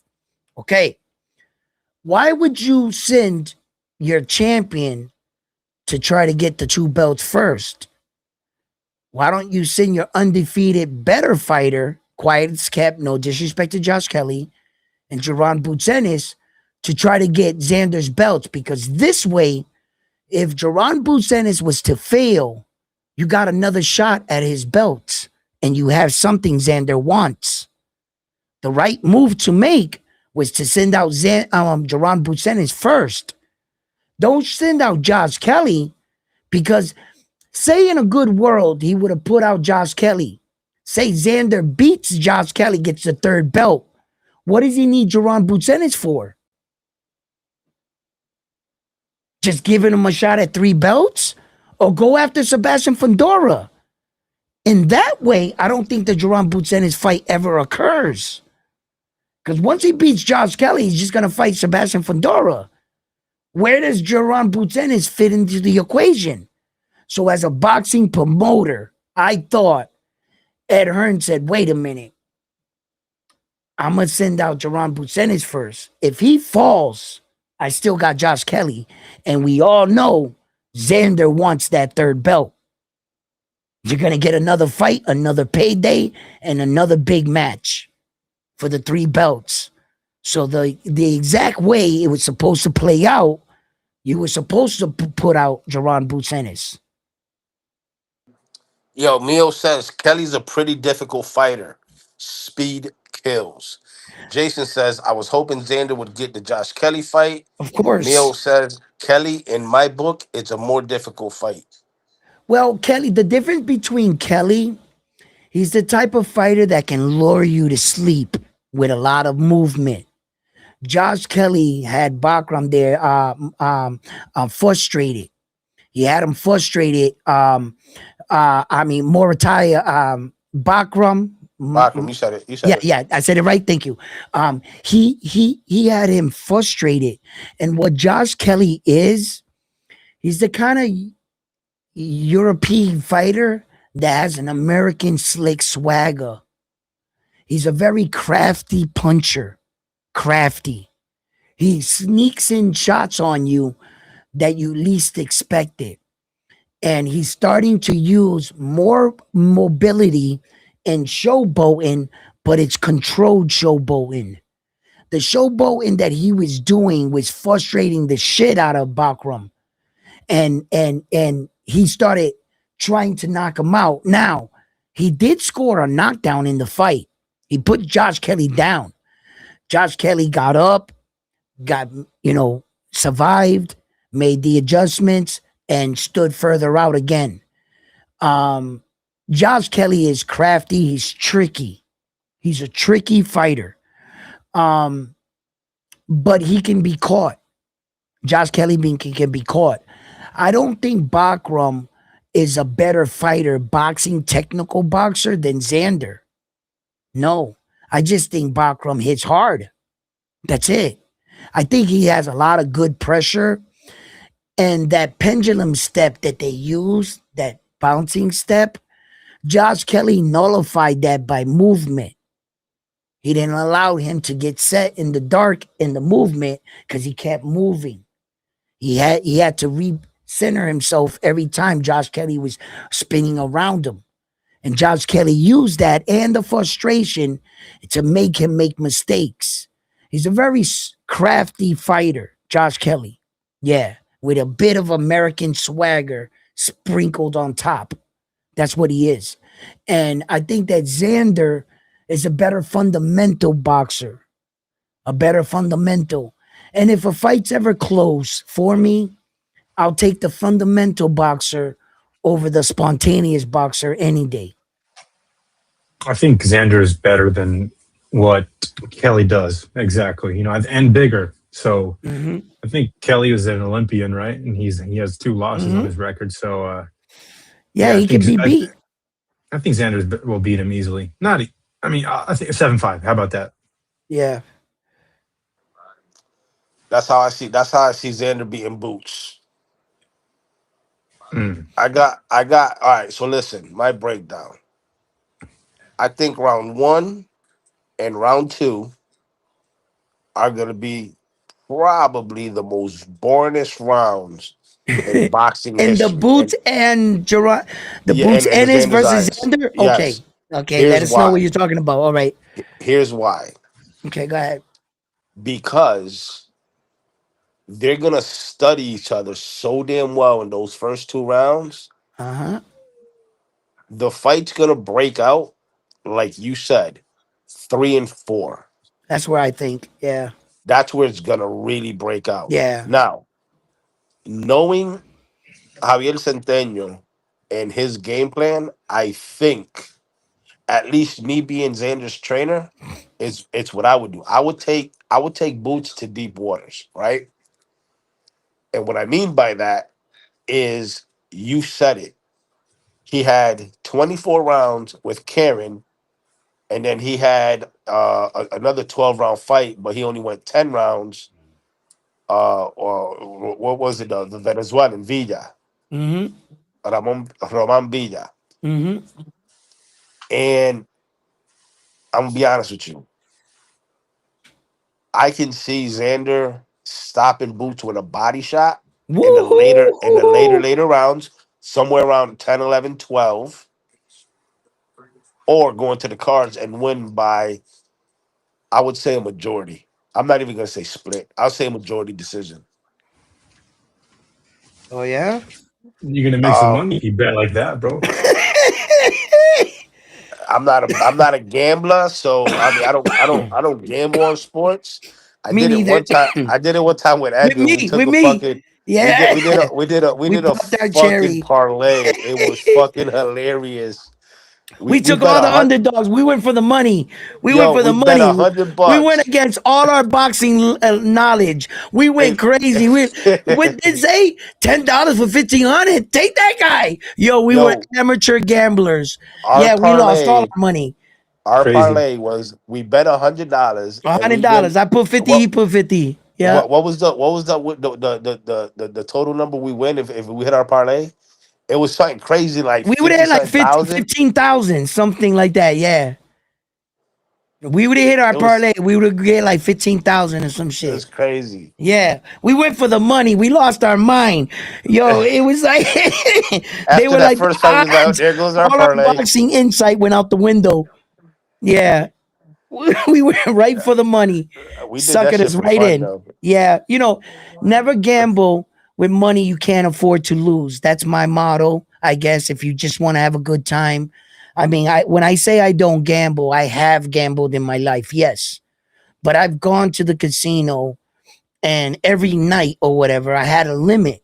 Like if I lose this 300 or 500, then that's it. I'm going upstairs and I'm good. So I think I just had luck because I was just a new gambler and people always said that. I went down with the 300, I came up with 1,500. I didn't lose. I just gave up because I couldn't lose. Then I wanted to lose the money. Then I went downstairs again, the other night, the next night, and I came back up with more money. And I just got lucky because I really didn't know what I was doing. Okay. Because I'm not going to front like I'm a professional. No, I'm telling you the truth. I had no idea what I was doing. They were teaching me how to do it at the table. I was just winning. I don't know how I was doing it. Okay. But like I just, I always just was down that motto, like, why gamble on money that's already in my pocket? You know what I'm saying? I'm just that type of person, and it's in the name, gambling. Never betting something in life you can't control. If I'm going to invest my money in something, I want to know that I'm getting a return. That's all. And I learned that early. I lost some money gambling at early age and it stunned so much that I said never again. But I have gambled, yes. I'm not gonna sit here and say I haven't, but just to protect you guys. If you guys ever hear me talking about matches and stuff and you're gonna put money on it, be honest with me. And then I'll give you my gambling prediction. Sometimes we fuck around, we have a great time here, we pick guys, but I get serious and I tell you, like I told you guys Yeah, don't on listen to me. like I told you guys in the last match when we went into it, I said, I'm gonna tell you the way if you're putting money on it, I'm gonna tell you which way to go. I said, go the decision. What did the fight be? It was a decision. When the Devin Haney fight, what happened? They said round one. Well, if you gonna put money, who do you got? I said, take Devin Haney over Brian Nomas Jr. Unanimous decision. What happened? He beat him. Boom, unanimous decision. So I'm not always right, but at least I know, but I don't encourage the gambling shit. Like, yo, y'all do what you want to do. Don't be up here. Round one, you done told me this. I put my money. Nah, we ain't. I'm not playing that. I'm not trying to like just be patient and get your money. And if you ever gonna put your money in shit, make sure it's a sure thing. You know what I'm saying? That's what I suggest if you're in need. If you sometimes I feel like when you're not in need and you're not desperate, I fucking win shit. But whenever I needed money, I always, if I was to gamble something, I would lose. I would lose because I needed it. But whenever I'm having like fun and I didn't care about the money, I fucking couldn't lose. Even with my son, I told you the story about my son, and he was here. Like my son goes to the Fox Casino, and that's he does this. And I just be like, but whenever, because I guess my spirit is not desperate or in need, and my energy is good or whatever. I don't know how that works, but I'm just saying protect yourselves. And in this fight, I'm just being honest in every aspect of the fight. I'm telling you, you're on your own when it comes to gambling. You want to put your money on a fight, do you? Okay? I can't tell you what to do. We all grown men. Honestly, I'm giving you my honest assessment on this fight, what I really believe. This is what I truly believe. I don't think Xander is as young or as green as they're claiming to be. And I don't view Jaron Bucenis as this phenom as they're claiming to be. When you get back from being a prisoner of the moment or a fan of your fighter, let's say you're from Philly, of course you can't go against the grain. You know how many Puerto Rican dudes are going with Jaron Bucenis, not Xander? Respect. Respect. Y'all from Philly. Y'all better show some loyalty to fucking Jaron Boots Ennis. But for to the Puerto Ricans that are rocking with the Boricua flag, I also get it. But that's why that's why this boxing shit is prideful. It could do something for a person. Let me tell you something. That man right there, Mike Tyson, did a lot for my childhood. When the Americans were finally the heavyweight champion, it wasn't some fighter named Bruno, Lennox Lewis, or some. It was an American, a young New York American. He looked like us. He talked like us. And we can relate. And in an era when I was growing up, when I didn't even know what it meant to be a Puerto Rican, the white people used to look at us and say, what are you trying to be black? What are you trying to be white? We didn't feel like we had an identity in America. 86, 84. I remember what it was like back then. And that man right there made it prideful for me. I was talking shit when Mike knocked motherfuckers out the next day. Did you see that shit? Like, yo. And he just, Mike was so raw, in your face, unapologetic. And I fucking loved it. Fucking loved it. You know, to see a man like rise from obscurity. Like, he made me believe in shit. And fighters can do that for you. I don't know why you watch boxing. I watch it for excitement, the sweet science, the knockouts, for all of the above. I truly watch fighting. It's a pretty decent fighter in my own right in my Hey, day. But shit hey, happens. shout out to Bull Rider. He says Xander will be coming with his running shoes on. Facts. Yeah, He won't exchange with boots. nah, he's gonna come with his running shoes and he's gonna use them to run to the ring as fast as possible so he can fuck up Jaron Boots Ennis.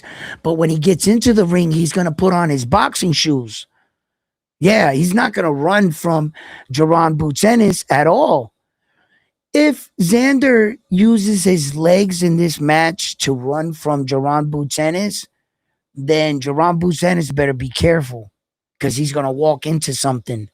Whatever strategy you see Xander do, it's not out of fear based. He's not running because he's scared. He's running because he's going to set you up. Xander's a pure fighter. A pure fighter. Did you hear him talk on Najee Cigar Talk and those other interviews where when Xander used to go up to the tournaments in his weight class, he used to just be like, yup, I'm going to fuck him up, I'm going to beat him. He never thought, when they asked him, who is the guy that was your rival, the guy you most feared?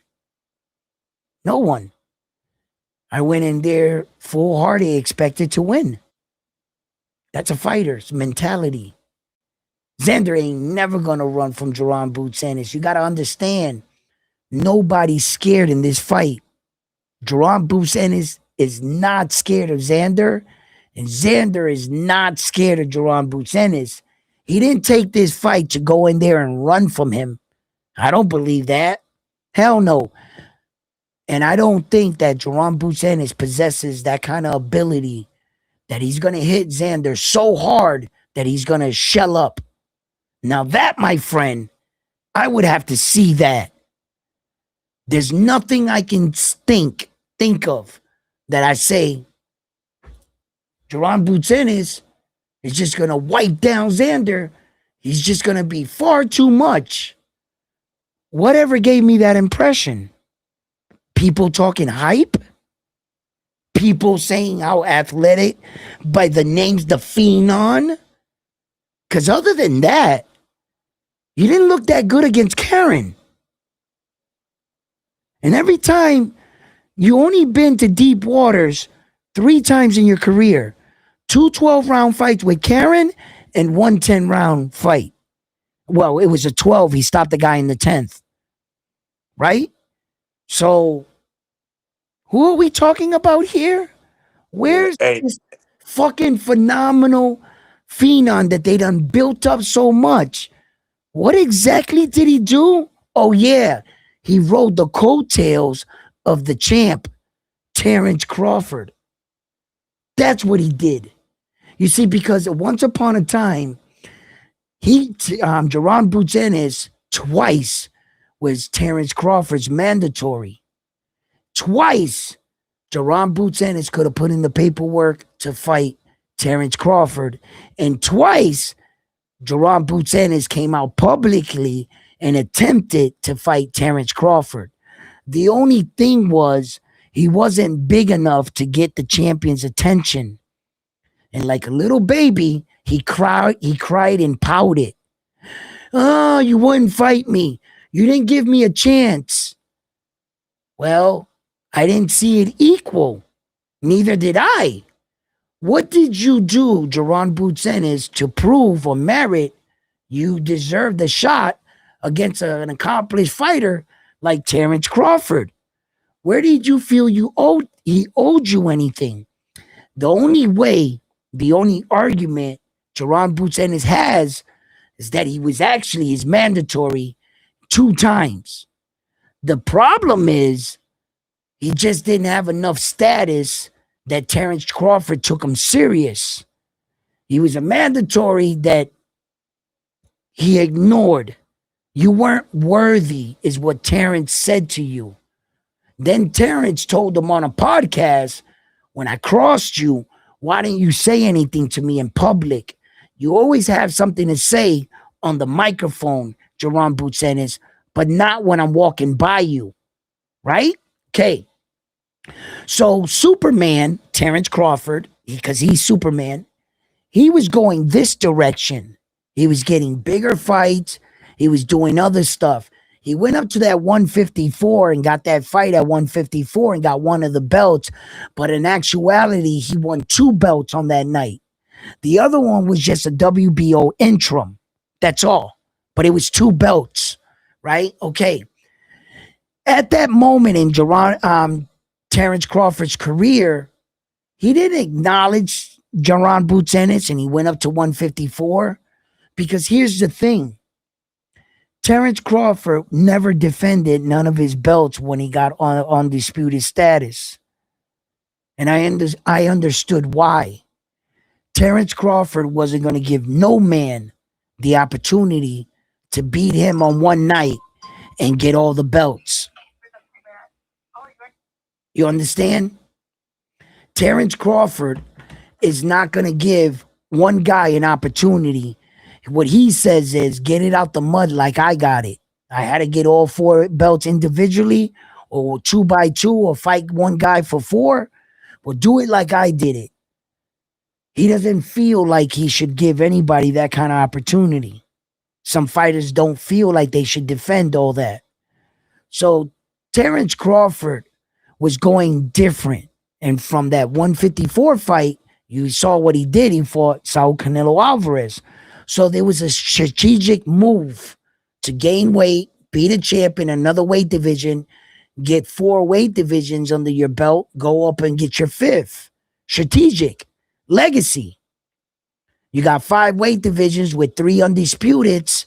You're adding shit. What does Jaron Boots Ennis give you? A title defense? A title defense. Rather than another division and legacy. Jaron Boots Ennis just didn't have enough. But as you can see in social media right now, you guys keep pulling on Superman's cape. Go ahead. Keep hyping up Jaron Boots Ennis like he's the next Terrence Crawford. Go ahead. Keep pissing off. If Xander Zayas is to fall to Jaron Boots Ennis, guess who's going to come up? Terrence Crawford, I bet you. He's going to silence, because when you deal with a man that is... See, Terrence is the type of man that doesn't like to share the spotlight. All the greats are like this. They like to walk in a room and notice everybody looks at them and says, there's the champion right there. There's no room for talk in the town that some guy is better than you. Terrence don't like that shit. And if Xander doesn't pack up Jaron Boots Ennis, the one fight, it's not Saul Canelo Alvarez that's going to bring him back. I don't believe that. I think the fighter that'll bring him back would be Jaron Boots Ennis if he can beat Xander. If that happens, you guys keep talking about Terrence like Jaron can just pack him up just because he's younger, whatever. Listen, about boxing, Terrence forgot more about boxing than Jaron Boots Ennis actually has ever been a boxer in his career. The shit that Terrence does is on a way different level than Jaron Boots Ennis. Fight fans need to relax on the fact that you guys are being a little bit too crazy over the fact of how athletic this guy is. But you're not noticing that Terrence is the same athletic talent and more. The when and the where to let off your punches and the sequence and to be able to read your opponent before he makes a movement, Jaron Boots Ennis can't do that. Terrence can. There's a difference between quality of fighters. Yo, this dude, Jaron Boots Ennis, is very good, flashy, good, like he's not technical. He's more rhythm and spontaneous, and he lets his hands go. And he can put his hands together pretty fucking well.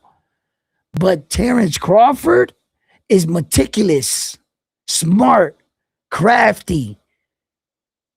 I think he's too much for Jaron Boots Ennis.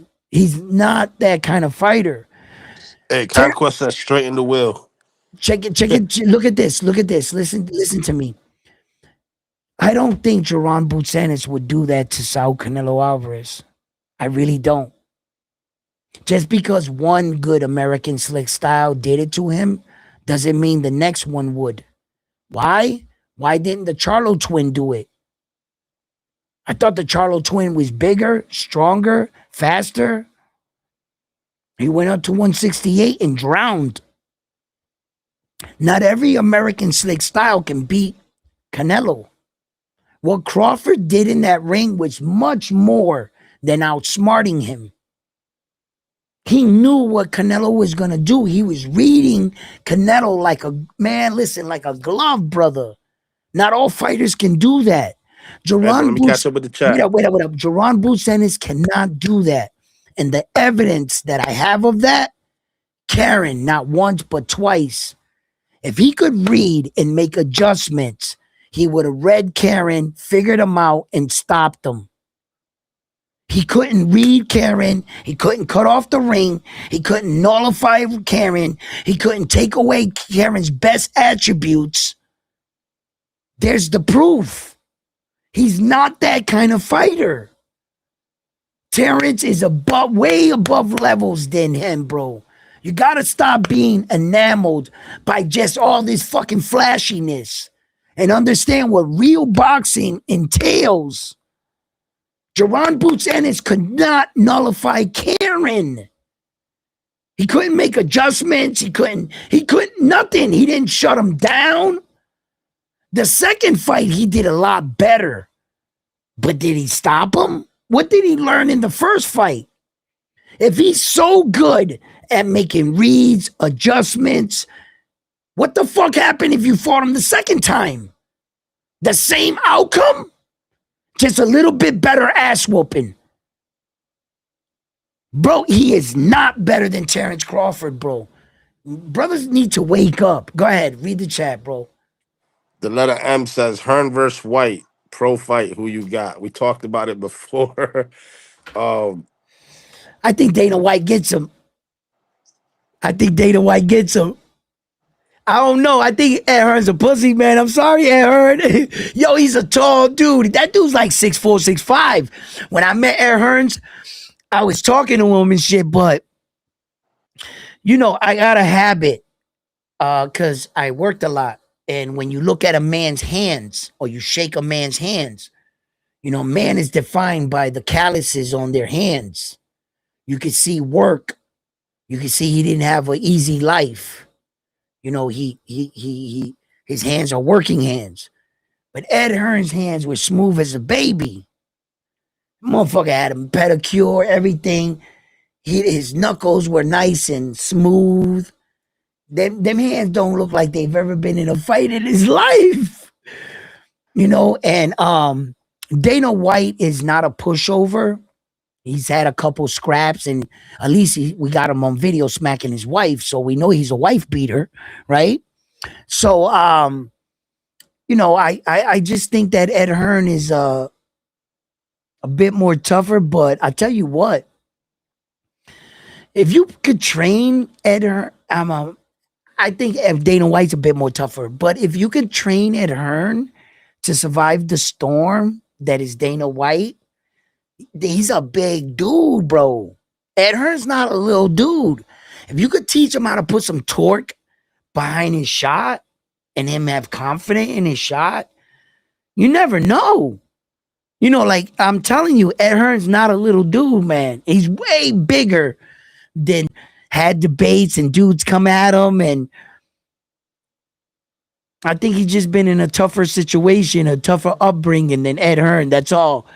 But yeah, old school says LOL, and that's usually the way it goes. When you need something, it doesn't happen. But if you ain't need it, it happens. yeah, He's with the talking about gambling. Yeah, no the gambling gambling. shit. Yeah. Yeah. The That's letter how it M. happens. Yeah. The letter M says Zayas will beat Boots' ass.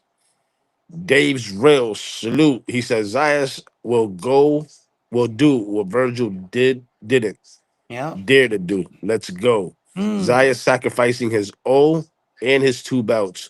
Who's doing that at 23 with one of the best? that's right. Jason says That's Xander ain't right. running from Boots like Virgil. Laughing emoji. Let's go. And Let's go. Conquest salute. I already read that. He says straighten the wheel. Dave's real says, didn't they say Teal was so athletic? How did that play out for him? Yeah. Conquest says, and left his fresh New Balances. Laughing emoji. William Old School says, Dana White would beat Eddie Hearn's ass. There's reasons Tito Ortiz ducked the boxing match with Dana. Mio says, you can't teach that shit, round one. You are born with it. Eddie, just a cool dude. Yeah.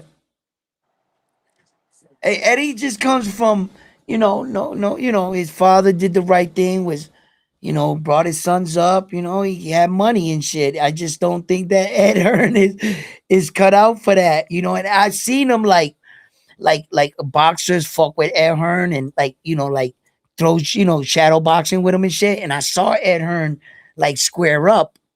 Yo, he was awkward as hell. He didn't know what to do. He was like this. He didn't know what to do at all. I forgot what boxer was fucking with him, going like that to him, to Ed Hearn. And he was going like this. So, and he was actually trying. Ed Hearn was like trying to be like a tough guy, like to show, but he was just so awkward. And let So me ask you something. Who do you think out of his stable? Who, Ed Like Hearn he stable? at Hearn Stable. Who Okay. do you think he would pick if the fight was to happen? Who do you think he would pick to train him and get him ready for that Dana White fight? Um, he would probably go with a UK trainer. I would think so. I don't know. I really I shit. There's so many. I He'd probably go with like somebody like AJ's coach because he works with tall fighters. Someone like that trained AJ before, Tyson Fury's coach. Guys like that. Sugar Hill, uh, Conquest says he'll go with Andy Lee. Andy Lee. There you go, Andy Lee. Yes, I could see that. Yes, sir. Yes, sir. Very much so. And Um, Dana, you think he'll probably just use his UFC camp yeah, he'll like just walk this? downstairs. He'll just walk downstairs to the basement to the UFC center where he has striking coach, boxing coaches, who's ever's there that's good enough. They're training world class boxers for the Zuffa. He'll walk down to Zuffa, whatever boxing coaches and shit. He's got everything downstairs in his basement, Dana White. He just has got to pull up to his own shit. So it's not a question of where I think Dana White would go. He's just going to his own institute. And he's gonna have his guys train him to whoop Ed Hearn's ass. Now Ed Hearn would have to find somebody like Lee, Andy Lee, I think. That's a good one right there. That's a real good one. Um, I just want guys also that worked with tall guys too, because Ed Hearn is fairly tall. Like I think that Dana White's like what, all of 5'10". I don't even think he's 6 feet tall. So they're like this in real life. Like when Dana White walks up to Ed Hearn, they're like this. That's what they look like. But Ed Hearn can't fight. And I don't care about that made up record they made. Ed Hearn got like 3 fights or whatever, and Dana got like 10. That's all bullshit. They just add that for where has Ed Hearn ever fought? Never. In the month of Neverwary. That's all just made up shit. I don't believe it. Yeah, I don't think he can fight, bro. But it's not saying that you can't train him to fight. It all depends how he absorbs it and how he performs. That's it. If Ed Hearn goes out there with that crazy white boy rage, you ever see it? I've seen it in school, right? You got that crazy white dude, he can't fight, right? But the dude is fucking him up. Pow, pow, pow. What's the white dude do? Pow, pow. Ah, let's go. Come on. And he fucking comes at you like that. He can't fight, but his will and his determination is on a next level. He might not know how to put it together, but he's going to keep coming at you with that craziness. You know what I'm saying? He fighting you like this and shit. You can't even understand it and shit. He fighting you like this and shit. Come on. Come on. Like on some crazy shit. Those kind of guys that just because they don't know how to put it together, some guys can wilter under that. Just his ferociousness, like they're like, oh shit, you know. So can he be? Does he got? Is Ed Hearn built like that? Does he have that, or would I he think he cower could keep Dana away? away with the jab alone, just Would with he the reach cower away if advantage. Dana just came pow pow pow? Would he just fold up in the fetal Hey, real position? quick, because I know you about to get off soon. Yeah, yeah. What's your thoughts on Loma coming back after a 1 year retirement? Mm. 1 year retirement. What a quinky dink that he Did did retires did he and pull did he comes pull a Mayweather? 100%. You know where I'm going with this. He retired 1 year exactly to the week that his contract ran out with Top Rank. Yo, let me tell you something right now, guys. Turkey has a habit of calling these old fighters with good names out. He tried to get Klitschko to come back out of retirement, didn't he? He tried to get a lot of these fighters to come back. I think Loma waited for the year to pass. The top rank contract expires. He's going to come fight for Turkey. Where? Zuffa. Mark my words. Mark my words. What are you coming back to boxing for if you're getting out of your contract with Top Rank, one of the best boxing promoters in all of boxing? Who are you going to come back and sign with? Ed Hearn? You're just going to go to the zone. If you sign with Top Rank, you're going to the zone. If you sign with Frank Warren, you're going to the zone. Any of the top guys except the PBC, you're going to the zone. Right? Okay. So why wait until your contract's expired? Where do you want to go? Zuffa. Where's everybody going? Zuffa. Where would a fighter like Loma at 38 years old make the most money? Zuffa. He has never, this has not come out yet, right? And if you're thinking, like I was too, there's one more option on the table for Loma. Just one. Sign with the PBC and fight Tank. That's it. If you don't sign with the PBC to fight Tank, you should have stood with Top Rank. It's just, that's just, where else you going to go? Either you fight Tank Davis with the PBC or you go to Zuffa because you just got out of your Top Rank deal. And if you weren't trying to get out of your Top Rank deal, why retire for a year, come back the week that it expires? You were obviously trying to get out of that deal. So there's what I believe. This is my opinion here at Round One Sports Talk that I'm saying it. Loma, 38 years old, two-time gold medalist, multiple division world champion. You got two options. Fight Tank Davis at the PBC or go to Zuffa. That's my opinion. Front line. Andy Yo. Lee, what? No, he Oh said, yeah, and yeah, yeah, I yeah. don't know. Yeah, oh yeah, we read those. Yep. Yeah, so that's what I think with Loma. You know, boxing can always use their stars. Loma's a good scalp. He's a good, it's a good name to have on your resume. Two-time gold medalist, multiple division world champion, and Vasily Lomachenko. Yeah, it's a good fucking name all day, every day. And we've always wanted that fight, that smoke with Loma and Tank.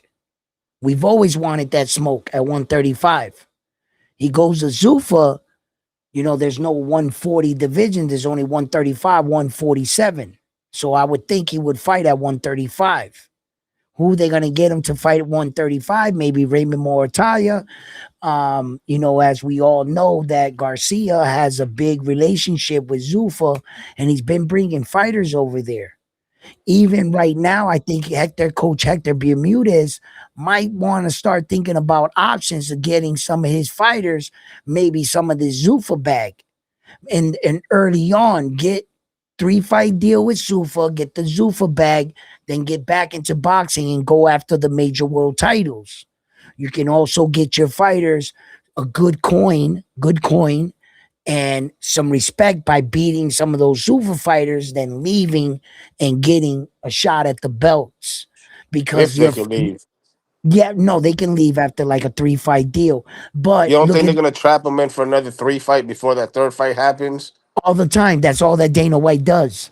That's all Exactly. that's his MO. Yo, and He Buddy never lets the Noel. fighter go. He never lets the fighter go from the UFC. They never get out of their contract when they sign their first 3-fight deal.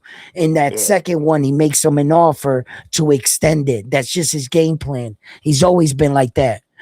And Buddy But Noel said, "Who you got, Zayas or Boots, bro?" Bobby, we talked about this we the all day. whole show. We Yeah, Team just rewind Zayas. rewind the tape, brother. Rewind the tape. You'll Aquí have a great somos time. Team You have a Zayas. great time. You have something to watch, good content. Trust me, You're gonna like this episode. And we talked about a lot of things, interesting things. Although we are heavily on the side of our guy, I want to send a lot of respect to Jerron Boots Ennis, Philly. You guys, Philly, rich boxing culture, great boxing city. They've been under a lot of, duress with drugs and everything. And a lot of those young men out there in Philly got it tough. I'm not playing you a violin here because they don't need one. That's Philly. Philly streets are mean, grimy, dirty, and tough. If you can make your Oh way out of shit, Philly, Edwin, hold on, now hold on, hold on, hold on, hold on, hold on. I what? forgot to tell you this. I told you I was on a Philly channel yesterday. You ready for one of the excuses? I totally forgot about this. One of the excuses that the Boots fans are already putting out. You're gonna fucking take that cap off your head. You're gonna toss it across the room. And you'll be mad as fuck. They said, ready for the excuse? Xander's gonna come in overweight, get stripped on the scale, but and then move up to 160. My simplest response to that was, "Are you? What y'all think? Zayas is not a professional? You think Zayas, with everything he's got writing for the island, the legacy, you think he's gonna fucking fail on the scale? All right, He's hold not on. Keyshawn Davis. All right, check this out, right? All right. They're already coming up with excuses is where I'm getting at. Okay, check this out for a night. Let me I'm gonna answer your question, but let me finish what I was saying right here too about Jerron Boots and Philly and about the fight itself. Like I'm telling you guys that Philly has produced a lot of world champions such as Bernard Hopkins, just a lot of great fighters have come out of Philadelphia, Garcia. And I think that Jerome Busanis has the opportunity to write his name amongst great Philly fighters when it's all said and done. He just needs the fights and he needs to win the fights more importantly. Jerome Busanis is a great fighter. I take no shots at him, just fair competition. I got my guy, you guys got your guys. Let's watch ourselves a fight. As far as the excuse that you were talking about, it's just hogwash. That's just hogwash. That's somebody, Fantasy Island, making a situation that has not occurred. There's really no sense in me entertaining such a notion when Jerron Butsenis and Xander Zayas has never missed weight, ever. He doesn't give me the impression that he needs to cheat to beat you. Okay, if Xander Zayas was to come in overweight, he automatically gets stripped, and if he was to win the fight, he doesn't win the belts. He also gets the embarrassment of not being a professional. So you think that right there in itself is a strategy? When Keyshawn Davis did it, it wasn't a strategy to come in overweight with Edwin De Los Santos. That was being undisciplined. I was in Las Vegas the day that Keyshawn Davis was scheduled to go to Top Rank Gym where he didn't show up. He showed up a few days later with Terrence Crawford, Bomac's trainer. Bomac came there. Bomac went on the fucking that video when Keyshawn Davis was training to fight Edwin De Los Santos. He even admitted in the video that they were behind schedule, but that he could still get Keyshawn Davis in shape. Keyshawn Davis got bit by the champion's curse. That's exactly what happened. He partied a little too much, smoked a little bit too much weed, and stood out late at night. And when Keyshawn Davis, that young of a man, started getting that much attention, it's hard. All fighters, a lot of fighters, not all, but a lot of fighters fall into that. If you don't know how to manage that, it's going to bite you in your ass. Keyshawn Davis wanted to front Like his strategy was, fuck it, I'm going to come in overweight and then whoop on Edwin De Los Santos, a big puncher. He'd rather take that angle than say that he was undisciplined and that he fucked up. He came to practice late. He trained even. He came in late, left early. Keyshawn Davis wasn't disciplined. So you think that Ryan Garcia and Floyd Mayweather told Ryan, yo, miss weight 3 pounds heavier to beat Devin Haney? You really buy into that? Or the fact that Ryan Garcia proved he could no longer make that weight 140. He was too big. Ryan Garcia was a weight bully by that time. He had made a growth spurt. Through that year, he got too big. Ryan Garcia just went up there and played it off like Mayweather told me to do this. No. Ryan, you look 3 times the size of Devin in the ring. You was a huge weight bully. That's all. And these fighters try to use trickery and try to say, yo, I strategized this. This was a game plan. I literally came in 3 pounds overweight, told you Floyd told me to do that, and that was a strategy. Bullshit. Bullshit. Brother, not for $20 million you can make that weight, Ryan Garcia. You know why I know? Because you couldn't make it. You were just too big. And these fighters try to tell these guys bullshit. Nah. Keyshawn Davis, you didn't come in overweight to make a strategy to sacrifice your belt to fight Edwin. Whoa, how'd that work out for you? You came in overweight, sacrificed your belt, and got no fight and no payday? And then got assault charges on that night. That's tragedy? You believe that? That he said, I'm going to come in overweight and Edwin's still going to fight me. You never thought of the option of him saying no? No, bro, you fucked up. You were undisciplined. You were not the professional. Keyshawn Davis, Ryan Garcia, Lemos versus Keyshawn, 6 pounds overweight. These guys couldn't make the weight. They took the money before they even questioned whether or not they can make it. But remember what it says for being stripped. That's an F on your report card. When your boxing record is all said and done, and they look back at why you were stripped, missing weight, I repeat, missing weight says we took our belt from you because you no longer made the requirements or were acting like a champion. That means you didn't live up to the standards of a world champion. That's an F on your report card as a boxer, if you didn't know that. That is one of the worstest things you want on your resume. You never want to see on your resume the word strip.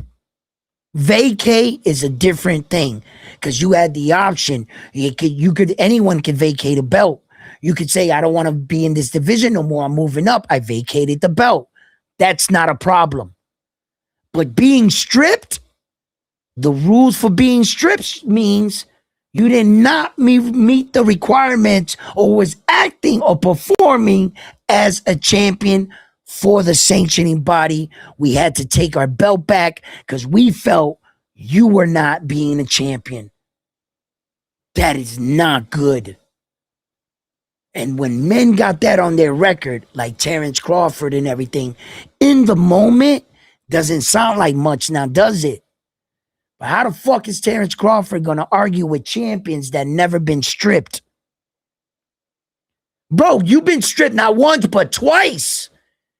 Fuck talk to me about being a champion. 2 times they felt you weren't acting like a champion and they took their belt back from you. Jesus Christ. You got to have good grades with your run. Can't be having no F's on your report card. Keyshawn Davis, you fucked up. Trust me, it doesn't seem like much in the moment. When it's all said and done, bro, there are going to be times in your career that they say you weren't acting like a champion. That's not good. That's not a good strategy.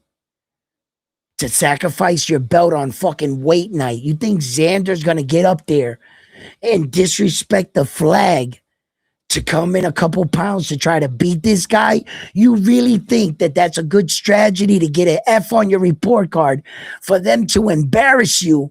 A man didn't take your belts. The scale did. The scale took your belt in a division you're supposed to weigh in that and you didn't make weight? That's a smack in the face, bro. You might as well just stomp on the flag. You'd be better off. That's not a strategy. That's their fuck ups trying to disguise it to you like I meant to do that. That's like somebody tripping and rolling up and landing like this, going, yeah, I meant to do that shit. That's all he did. You can't see that. Well, I'm glad you're here at Round One Sports Talk, because I broke it down for you. That shit ain't cool. They're not gonna be able to convince me that they tripped, fell, rope. I mean, bro, you tripped. You fucking tripped. Fuck out of here, bro. You know what I mean? Yeah, that's a lame ass excuse. I think, like I said, Xander's a professional. He's gonna come in on weight. He ain't gonna give nobody no excuses on that fight. Jason says the people in Philly should just be happy that Xander's giving their 10-year hype job a shot and finally getting a big fight. Uh High Core says, where you from, bro? Um Keyshawn, Beantown, hold on. Boston. Keyshawn, hold on. Davis is trash, says Bull Rider. Fake 'em and bake 'em says, oh shit, there's some real spill. Can we get a breakdown on Opataya versus Benavidez? Question. Interesting fight. Opataya Benavidez, I think, would be a great fight. Okay. It would be a great fight. Unfortunately, Jai Opataya doesn't have the IBF anymore, right? And I would have had to like to be, because that's the fight to be made. But now Jai would, I don't know what he's doing with Sufa. I really don't know He's what. got the Sufa belt though. Yeah, but I'm a fucking Monster Benavidez don't want that trash, that hubcap. He don't want that Where's it shit. at? Where's it at? Where's it Where's at, the Evan? Where's hubcap it at? at? Where's it Listen, at? what? Hold on. Yo, we got some Last new time, people in here. no, hold on. Last time I showed my Bazoofa belt, I had to warn people, and I was told, yo, you should have warned me before you showed me that belt, because they started laughing, right? So hold on a second. Damn, man, I should have did this earlier, and I forgot. Damn, bro. Hey, fake Anyway, him, bake him. He got the ring belt, if that means anything anymore. All right, who's that? so fake him, bake him says Opataya. So here's the thing. The ring belt, it's one of those belts that, how can I explain it? It's just a trophy, basically stating that you beat the man that beat the man. You know what Yeah, I'm the saying? ring And belt you has declare. never been actually considered as like a world championship. It's a world title. Now, the ring belt doesn't give power to any of the other belts, meaning, like, for example, Teofimo Lopez had the WBO and the ring. Did they announce him as a unified world champion? No. So, how does the ring belt give life or credibility or status that they claim to your belts? Do they say it's a 5 belt era? No. They say it's a 4 belt era, and they give Ring Magazine belt recognition for its very prestigious award. It's just a trophy that goes around your waist. It's not a trophy in the sense that it stands upright. It's just a trophy designed that goes around your waist. It used to be a symbol of the people's champion. When the champion wouldn't fight the champion back in the day for whatever color reasons we knew, then over the years, its meaning fluctuated. And with the ownership of Oscar de la Hoya during his time, a lot of Mexican fighters mysteriously ended up with the Ring magazine. It took a dive. A lot of people didn't hold its value. Now, since Turkey owned it, all of a sudden, the Ring magazine belt in the last year, the last 3 years, I would say, but the last year really so, since he had Terrence Crawford say, F these belts, the ring belt is the real belt. Well said from the man that just paid you $50 million and owns that said belt.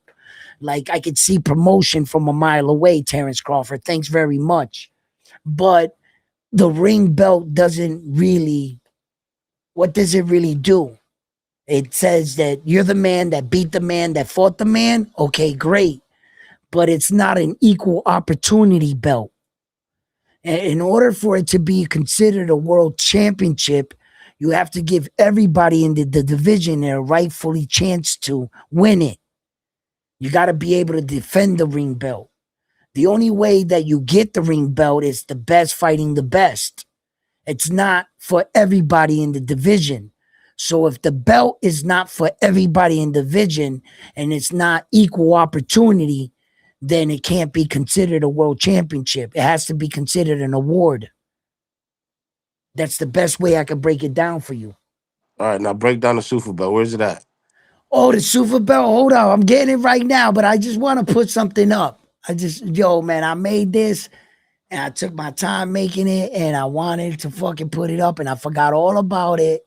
But now I'm just going to put up the Super Bowl because I don't think I'll be able to get this shit to come up fast enough. All right, hey, But fake 'em, bake 'em. As far as Opatai and Benavidez, if we're going based on last performance, I'd say Benavidez wipes Opatai.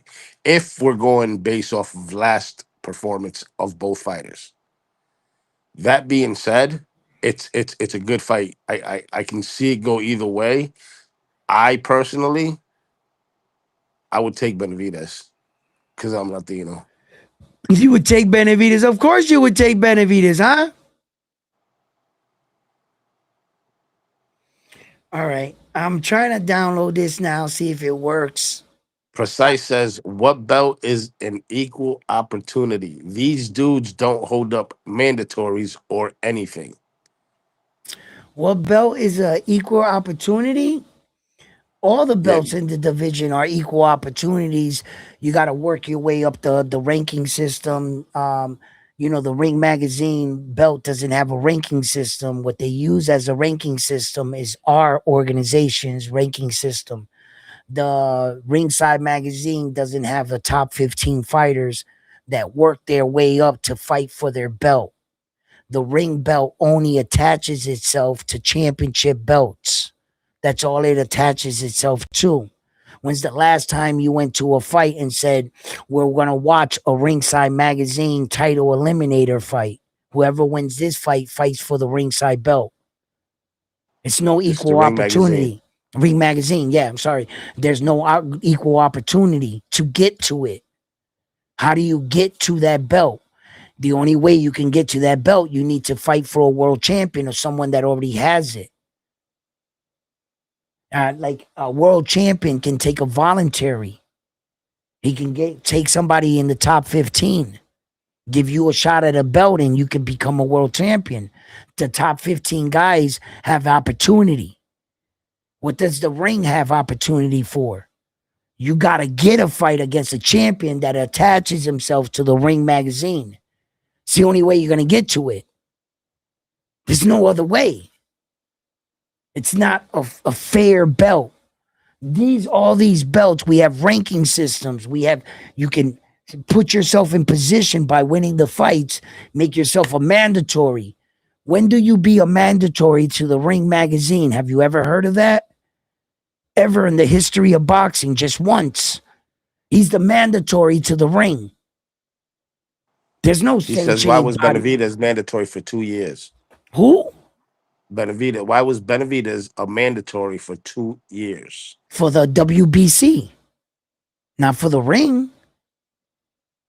He was a mandatory for the WBC because he was the WBC former champion. David the Monster Benavidez lost his belt for recreational drug use. Right? He lost his belt, and on the scale, then Saul came and picked up his belt. He had a relationship with the WBC. The WBC was trying to get David the Monster Benavidez to fight, but it looked like from the outside looking in, it looked like they were avoiding David the Monster Benavidez. But the truth is, Saul Canelo Alvarez played his moves perfect. See, when you own all 4 belts, it's a pain in the ass, but you also got 4 mandatories. And when you get in this rare position in boxing, you have a rotation. Who's ever mandatory was next. Because of the fact that he just won that WBC, and the last belt he won was off Caleb Plant, remember? The rotation took a long time to come around. He said it's all good. Sufa's going to fix these issues. Show him the Sufa belt. Show him the Sufa belt. You gonna make him do it. You gonna make.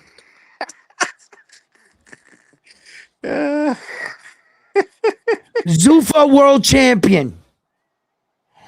Hang! Zuffa world champion. Real hubcap. Alright? Sponsored by Campbell's Soup because we fight real tomato cans. Bumblebee tuna. You know what I'm saying? Look at that bad boy. You see that? Real hubcap. Because that's all that Zuffa belt is. It's a motherfucking hubcap. It ain't got no goddamn legacy. You ain't got no champions. You ain't beat nobody. You're going to have goddamn hubcap. That's it. Because you guys ain't getting that credibility on day one. No, you're not. Not for me. Nope. You're not established. You got no legacy and you got no champions. You got Jayo Pataya. That's all you got.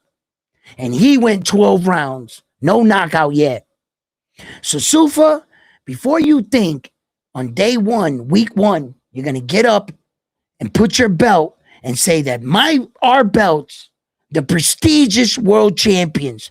I don't give a fuck what boxing is. It's the Wild Wild West. We need help. Boxing's fucked up. I get it. But Zuffa, you're not going to come in the game. Tell me you're my savior without proving it first. Just because you threw around a little bit of money. I'm a bit more reserved. I'm a bit more street smart. I've seen a sad story here and there. I don't believe every sad story I hear. You're going to have to prove it. And before you walk into boxing and take your little fucking Zuffa belt and say that it's better than our belts and that our champions ain't shit, that the Ring Magazine belt and your Zuffa belt all of a sudden is the best belt in all of boxing with a couple words and some bullshit. You know what you're not going to do, Zuffa? You're not going to disrespect my legends. All right? Because that man's belt right there, Muhammad Ali's, his belts mean something. Floyd Mayweather's belts mean something. Sugar Ray Leonard, Joe Louis, Mike Tyson, and the list goes on. Roberto Duran, Hector Camacho, all of them. Those are legends. They have history. And for you to come in on day one without proving yourself and throw around that tin hubcap thinking that you're going to shit on my belts, my champions, our legacy, what boxing built? Let me remind you of something, Zuffa. I'm not shitting on you. No, I'm just asking you to prove yourself. You have a lot of people happy. You have a lot of people convinced. Not me, not just yet. And I told you, I'm not fighting change. I'm welcoming it. What I'm Real quick, asking for is for Zuffa to come out and their fighters in a year, tell me if you're still happy. Tell me if they have the interest in you. What is Zufa doing that's any different than anybody that's here? If Zufa, all you turn out to be is another boxing promoter, we already have those sharks. What are you actually doing for the fighters? Are you changing the rules? Are you making it a better boxing world? Are you getting these fighters paid? And most importantly, do you care about the fighters? After boxing, life after boxing, Zufa, what are you doing for the fighters? Or are you just using boxing to line your pocket, claiming to be better? We already have that. We already got snakes. That's why boxing's where it's at today. So as Zufa, all you're doing is throwing around some money, making some bright lights, paying some fighters that were already established in boxing, where you're just another boxing promoter, just another snake. That's it. Show me real change. Show me you're our savior. What are you doing for boxing rather than lining your pocket? Ladies and gentlemen, I hope you had a great time here tonight here at Round One Nah, Sports nah, you Talk. can't go yet, Edwin. I You gotta can't go go. yet. I gotta go. I got you. I got you. I gotta go. Listen, you have no idea what's there. But listen, listen, it's looking real nice around here. But anyway, um, look, guys, I love talking boxing and I love giving my breakdowns. I don't claim to always be right or know everything about boxing, but I know one thing. I have you guys. You guys are my eyes and ears, boxing channel. You guys come here and you guys all share your boxing knowledge, and that's how we all grow. I respect everybody that came up here, all your opinions. Thank you for coming up here and voicing what you feel about this fight with Jerron Bruce Ennis and Xander Zayas. I'm pretty sure we're going to have a lot to talk about leading into the fight. As far as the month of May, we got a couple big fights, and we'll be on here, Round One Sports Talk, and we'll be having fun, fighting and talking about the Notre Dame's world title. And I hope if you like to talk boxing, you like to have a good time, and you're tired of all these other channels that all they do is swear and disrespect each other all day just to say what's on their mind. Here at Round One Sports Talk, I hope you can know that I'm making a safe platform where you can come intelligently and like men talk and say what you feel without being attacked. I think all of us have opinions, and we everybody's opinion should be heard. So fight fans, thank you for tuning in here at Round One Sports Talk. Like I said, please don't forget to hit that like button. Listen, do me that favor. It gives the video um more viewing audiences, and become a Round One Sports Talk member. So, like always, fight fans, I'm on to the next one after this one here at Round One Sports Talk. Good night, ladies and gentlemen. Frontline, it's always my pleasure Peace. for you coming up, and I will see you on the next one, gentlemen. Peace.